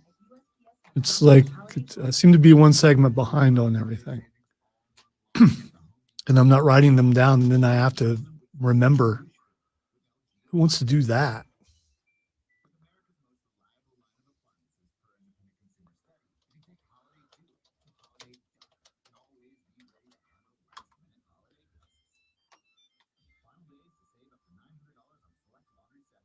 Yeah. Jerry Jones is, he never add him into that discussion because, it would be like the boss after every show wanting to meet with us, which has not happened and hopefully will not. No, I mean, if that happens especially after you've been on for a while, then it's January. That's what because they get bored in January and February. That's also a warning. Get ready for that. Consistency.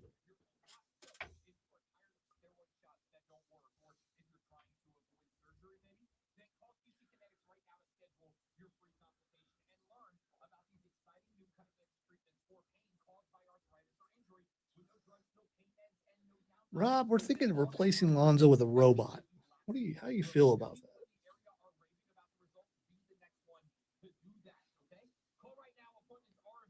So we were at the restaurant Saturday, and we got done eating and we were walking away and the robot spoke to us. It was weird. The robot? Yes.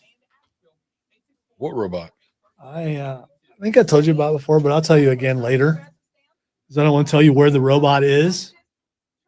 By the way, if you look at my hand. It would require moving your eyes just a little bit. Yeah. I'm pointing to where the robot is.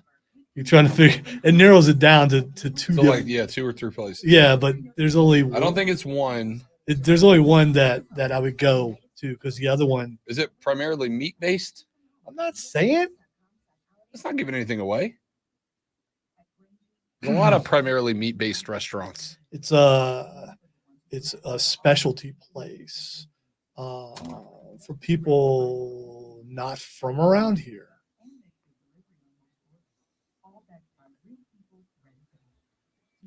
It was a good hint. I can't help it. I'm not saying it's not. I just it's a house, okay?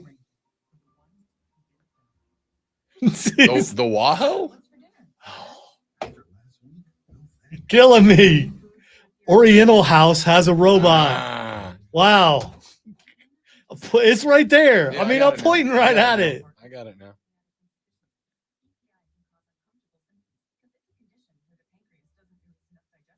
They do that at the Chinese place, but what they told us is it's too slow. The robot doesn't get them out fast enough, so it's quicker for them to just deliver it. You said that, not me, Roger. I enjoy eating at that place. So, although I did just get tricked into doing that in a video game, which is messed up. It's really messed up.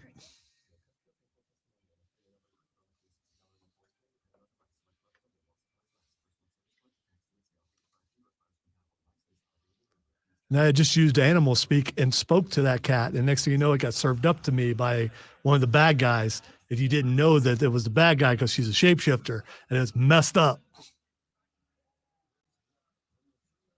One of the most messed up things ever in a video game, I think.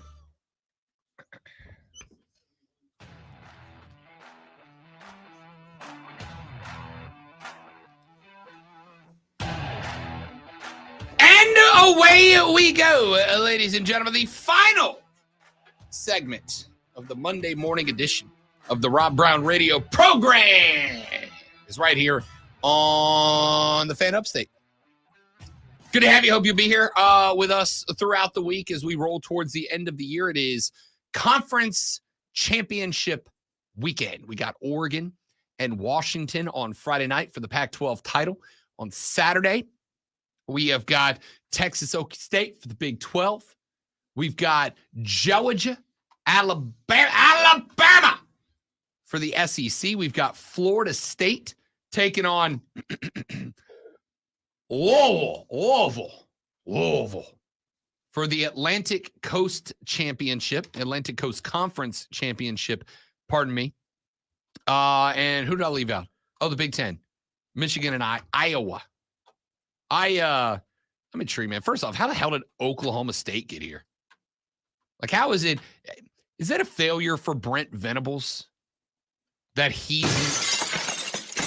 good gosh. According to our boss who just sent this to us, Frank Reich has been let go. Get out! According to Tom Pelissero. You've got the text like I do. It's in your phone.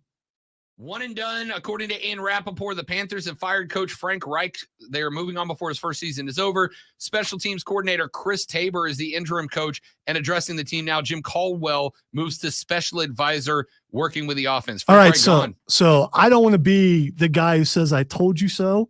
But I did tell you so. Do it. I did tell you wouldn't make it. 100%. I don't want to be right. I don't want to see anyone get fired because the fact that he got fired means the Panthers suck this year, and they do. Frank Reich done in Carolina. That makes a whole lot of sense. Is it too late for him to be hired at Texas A&M? Probably, it's probably too late. Yeah, they for got that. Mike Elko now. Yeah, okay, all right. Missed the chance. Unsurprised, man. Unsurprised. Listen, I'll tell you when I kind of got the impression this was going to be the reality. Yesterday, I was going to say last night, yesterday afternoon, the Panthers have the ball. It is 4th down. There is inside of 2 minutes left to play. The Panthers down a touchdown. They've got a very good chance of at least tying this thing up and giving themselves a shot in overtime and needing 4 yards for a first down in the continuation of the drive, a drive which, again, they had plenty of time to march down the field and make something happen. They call a screen to a slow receiver that is 4 yards behind the line of scrimmage, meaning that he's got to pick up a minimum of 8 yards. And, oh, by the way, as the knower of ball, I went back and looked at that play on the All-22 game. My favorite part about it They ran one guy out there to block, and he got blowed up on the way. That play had a negative 5% chance of doing anything. Are you shocked that Jim Caldwell isn't now the coach? Because he has the most experience out of those guys. I'm glad he didn't do that, but still. I don't know, man. Like, Jim Caldwell's got to be like 93. Tell you who I'd have made it without even a second thought.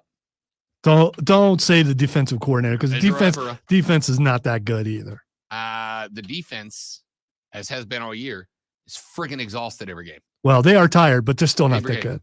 Every game. Extra possessions. They held the Titans to 17. He won't yesterday. be there next year. He'll be gone too. Correct, because he'll be a head coach somewhere. I don't think so. He was going to be a head coach this year. Yeah, but I think he hurt himself by what he did this year with that defense. I don't think so at all. I think anybody who's watched this team knows that this defense is doing about with a few exceptions of games, just like Dallas's defense let them down against Arizona, just like the Eagles defense let them down against the Jets. So who's the next up-and-comer, the guy that needs to be the next coach You don't have to like Carolina Panthers? It can't be Steve Wilkes. I just saw that. God, yeah. No, it's not. It's not going to be Evero either.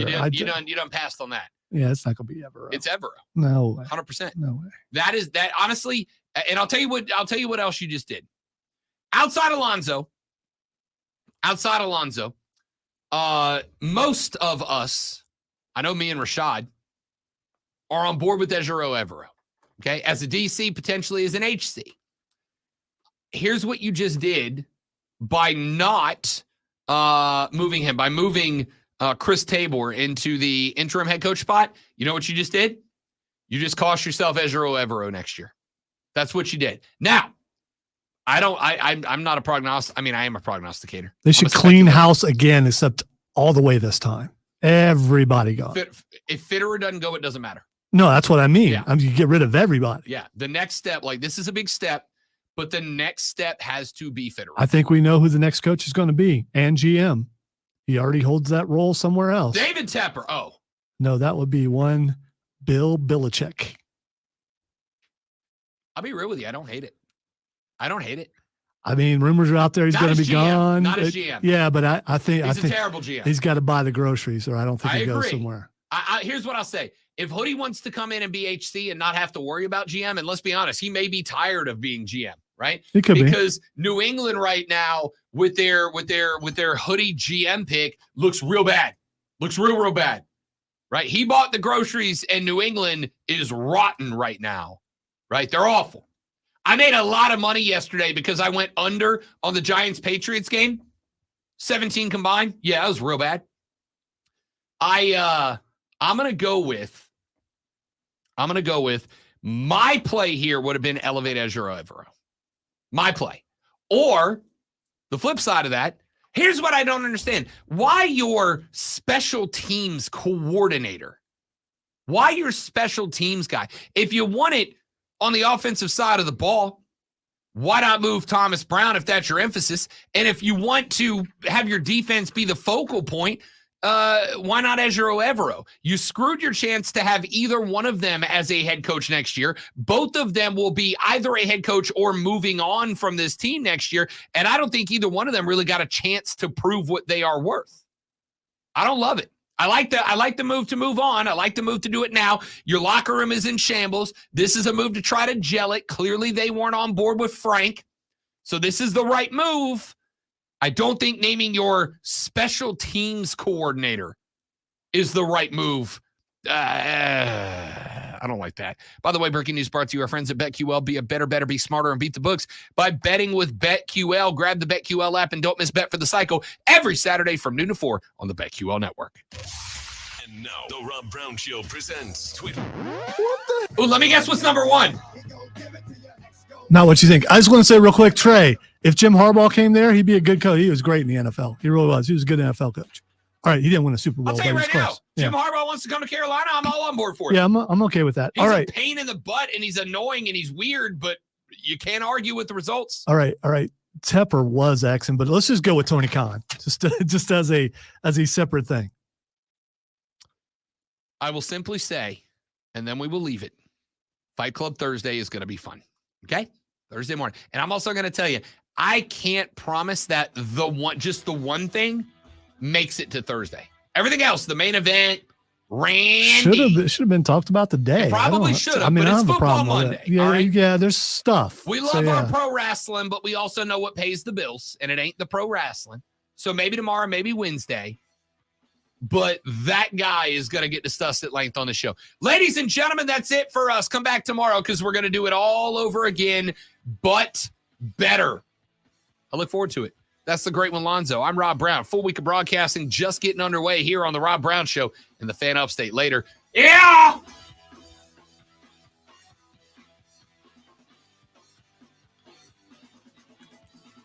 All right, I'm gonna be real. I might, we might stick around here and stay chatting for a few minutes.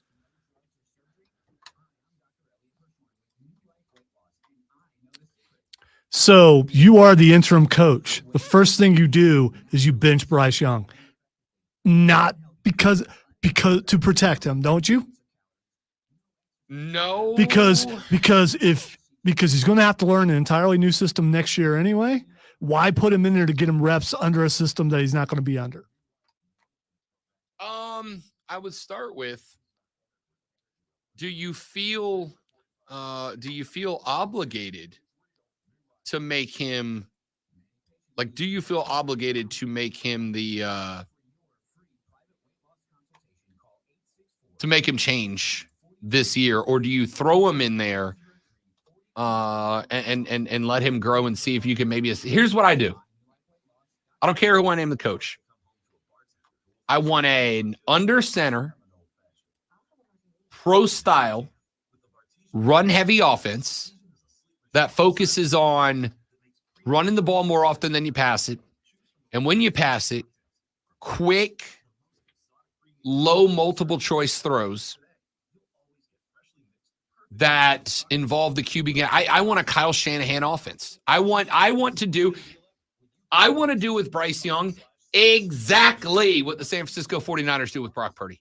I want him running the same offense. And I know it's hard to do because you don't have a Shanahan, and that's a Shanahan offense. But I 100%, 1,000% want him running as similar to an offense as Brock Purdy is running as I can get. Now, it's obviously going to be very difficult because Kyle Shanahan makes that, and you just frankly don't have a Debo or a Christian McCaffrey to lean on. But right now, I need an offense that keeps the ball in Bryce's hands the least amount possible. Don't do that, Steven. I will say I had a moment. Hang on 2 seconds. I'm going to tell you something that I heard this weekend that drove me up a wall.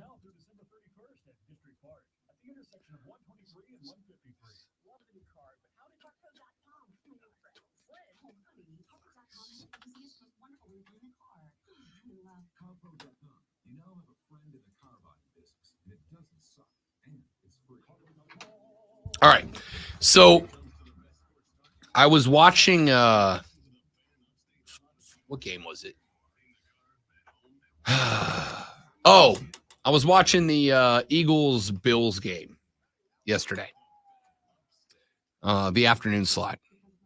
And in watching the Eagles-Bills game, there was a series earlier in the game where Jalen Hurts dropped back to throw the ball 3 times, and 3 times he had to throw it out of bounds, right? There was just nobody coming open. And I want to say it was Romo, though I have audio going from Red Zone and all these different places that show highlights and all that. So I had the audio going, and at one point, one of the color analysts, I don't remember which one it was. I think it was Romo, but I don't remember. One of the analysts said, you're not going to see very often Jalen Hurts wing the ball out of bounds 2 or 3 times in a row. But I don't know what else he is supposed to do when he is only getting 2 seconds to read the defense and throw the football. Now, that makes sense, right? And in the grand scheme of things, frankly, it makes perfect sense. It makes perfect sense that 2 seconds is not enough time. And then I started spinning around in my head, and I'm like, wait a minute, hang on, let me think about this. What has the big topic of conversation been about? Bryce Young is getting 1.8 seconds to throw the football. So they're taking a guy who is right now number one in the odds to win the most valuable player. And they are saying that a league MVP at quarterback is not getting enough time, 2 seconds, to get rid of the football. But here you are with a cat down in Carolina who is getting 1.8 seconds on average to throw the football, and everybody's pointing at him like, oh, you got to get rid of it sooner.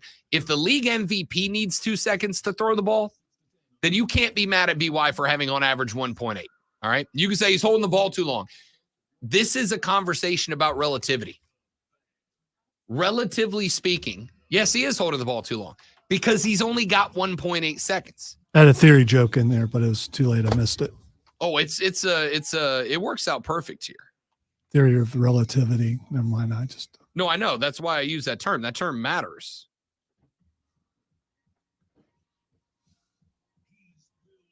That's funny, Roger.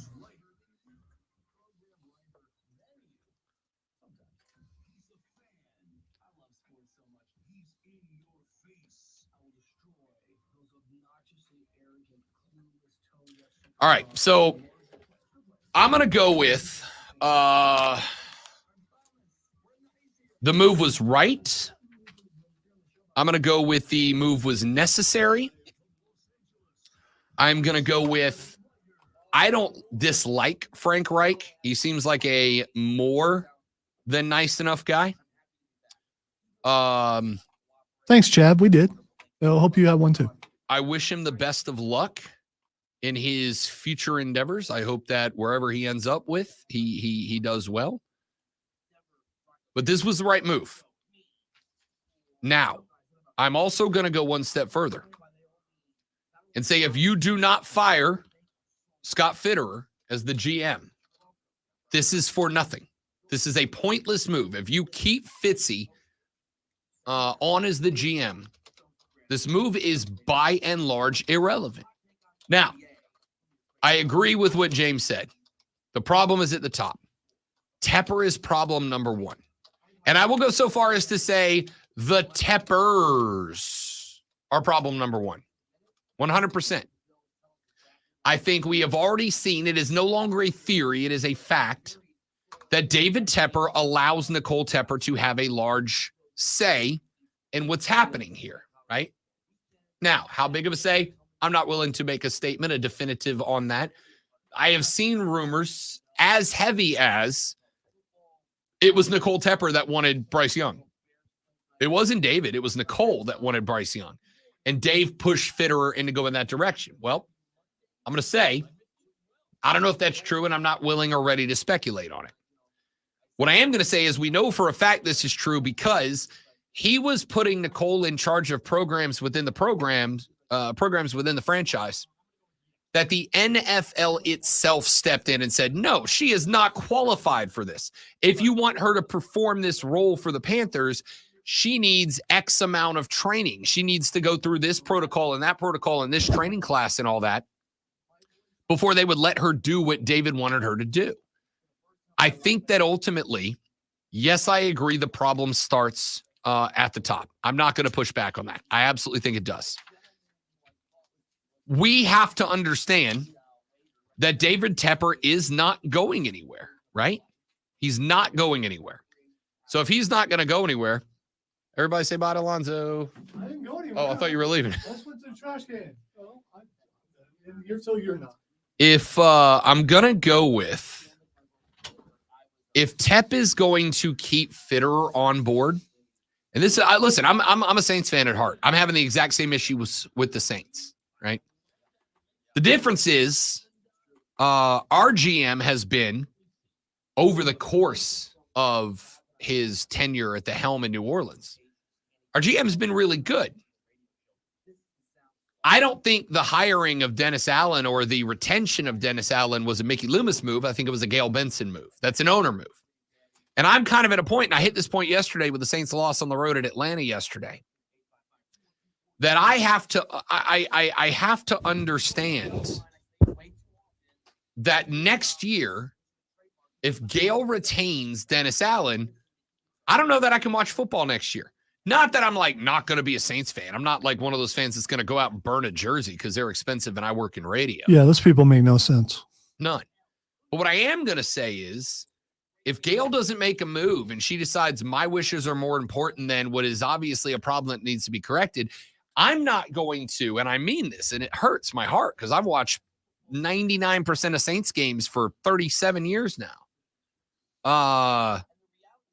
I'm not going to watch because I'm not going to waste my time, right? We know what they are with Dennis Allen. I'm not going to waste my time. And so, to me, I think moving on from Fitterer or from Reich is the right call. I think shuffling the coaching staff is the right call. I don't know about naming Chris Tabor the interim head coach. That's not the guy I would have gone with. You flip a coin. Give me Ezero or Thomas Brown. Make a coordinator your current head coach, and I'll be better off. Unless they're just like, well, we want to let those guys focus on coordinating. But again, Ezero Evero was one of the hottest speculative coaches last year. And you had a chance to retain him that I think you just burned that bridge, right? Why are you going to go? Why is he going to accept that interview if you didn't give him the chance to earn the spot? Or you don't do it because you know you're not going to hire him. Maybe so.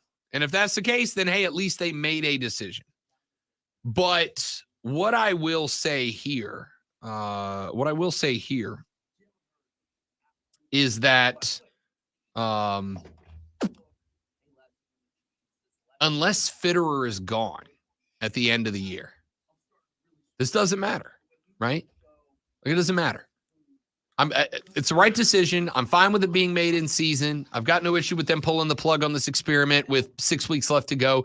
Clearly, nothing matters in terms of making the playoffs. It is all about improvement now. Again, as long as definitely doesn't matter for the draft either. No, it doesn't. You don't have a first round pick. Otherwise, it'd be what? Crash for Caleb time or whatever. But you don't have that pick. Actually, I think it would be move up for Marvin. Right? But unless you trash Fitterer here, this doesn't matter, man. It doesn't matter because I'm going to say 70% of the success of a head coach is determined by roster building, right? The best, the smartest head coach in the world. But if he doesn't, you could have Kyle Shanahan. But if Shanahan doesn't have Debo and CMC, San Francisco's just another pretty good run-of-the-mill team, but he's got Debo and CMC. By the way, I appreciate that, Seb. I thought that was well done. I think that roster construction at Carolina, I have been standing on this all season long, and I stand on it now. Roster construction has been so bad at Carolina that Frank Reich could have been the smartest offensive football mind in the game. It would not have mattered. It wouldn't have mattered. There is no offense that exists outside of a triple option that a quarterback can succeed in when he gets under 1.8 seconds to throw the football. None. There's not one. It doesn't exist. There's no 1.5 second offense. 1,000 ball's gone. That doesn't work. If all you ever run is quick slants off the line. And even then, this is the National Football League. It's not high school. It's not college ball. DBs jump those routes. It's exactly what Tracy Porter jumped the route under Marvin Harrison Sr. to pick off the ball that won the Saints the Super Bowl because Peyton leaned on the quick slant. And after he leaned on the quick slant one too many times, Tracy Porter took him pick six to win the Super Bowl. You can't run an offense with what is built right now, with one exception. Go back to the power run, which, by the way, the power run worked for a little while Sunday. Hell, they scored the, fifth touchdown in 5 weeks by going Chuba Hubbard out of the power run in the red zone. And it worked great. But this is it's a poorly constructed roster. That's right, Reggie, not Marvin. Good call. It's a poorly constructed roster. It is a roster built for a power run game that drafted a quarterback and is asking him to run a pro-style offense out of a power run roster. And it's not going to work whether it's Frank. I think Frank Reich's a sacrificial lamb. Ordinarily a coordinator sacrificial lamb, right? Like offensive coordinator, defensive coordinator. One of those guys gets the axe. Ron Rivera just fired Jack Del Rio. Why? Because Jack Del Rio was bad? No, because he needed to fire somebody to buy himself another 4 or 5 weeks to get it fixed. No, I think he just fired a guy who would have been the interim coach. So he took that out of their hands. Maybe. I'm going to go with maybe a little bit of both. But I do honestly believe that was a move made to buy a little bit of extra time for Ron Rivera. I think the question is, do you watch any more Panther games the rest of the year? I guess if you watch them every week already, you're going to continue watching? I mean, I'm going to, but because that's my job. I'm absolutely going to because that's my job. And I want, first off, I want to see how this play. Let's go back to Vegas. And Bryce is like your stepson or something. We ain't figured it out yet, but it's my baby boy. Yeah. Let's go back to the Raiders. The Raiders fired Josh McDaniels, right? Now, I don't think Frank Reich had the animosity in the locker room that Josh McDaniels had in Vegas. But if you've not been watching the Raiders since they fired Josh McDaniels, they're a different ball club. And it started at the moment McDaniels was no longer in charge. Once he got the axe, once he was gone, this Raider team's a different ball club. If Kansas City did not turn it back on in the second half last night and look like last year's Chiefs, they were in real threat of losing that game. Yeah, it was that was ugly early. The only reason Kansas City won that game is because Andy Reid was like teleporting them back to 2022. Well, that and they realized what a weapon Pacheco is, and also Travis Kelce held on to the ball, and it's just a lot of things. I agree. But all that being said, the point here is the Raiders were a team that was able to compete with Kansas City for 3 quarters before Kansas City broke it open, right? The locker room mentality, I need to have Cody Decker on to talk about this. The locker room mentality of a team, any sport, is a critical component of success and failure of a football program, of any sports program. If your team comes out of the locker room and they're all on different pages, it doesn't matter how good or bad you are, you're going to suck. We've seen some real talented teams that sucked and some real bad teams that were real good based on the mentality of the team built as a whole. I don't know how bad it was in the Panther locker room, but I do know there were no shortage of stories coming out about guys that were unhappy. Sometimes you've got to make a cut to a dude that a lot of people like just because you need a galvanization. It's you know what it is? Here, we got to make our Daily Nerd reference. It's when Phil Coulson dies at the end of the first Avengers movie. Samuel L. Jackson brings the cards to the table and he throws them on the table and he's like, you know, he believed in you guys. And I guess and then they all fly off together to go fight Loki and the Chitauri.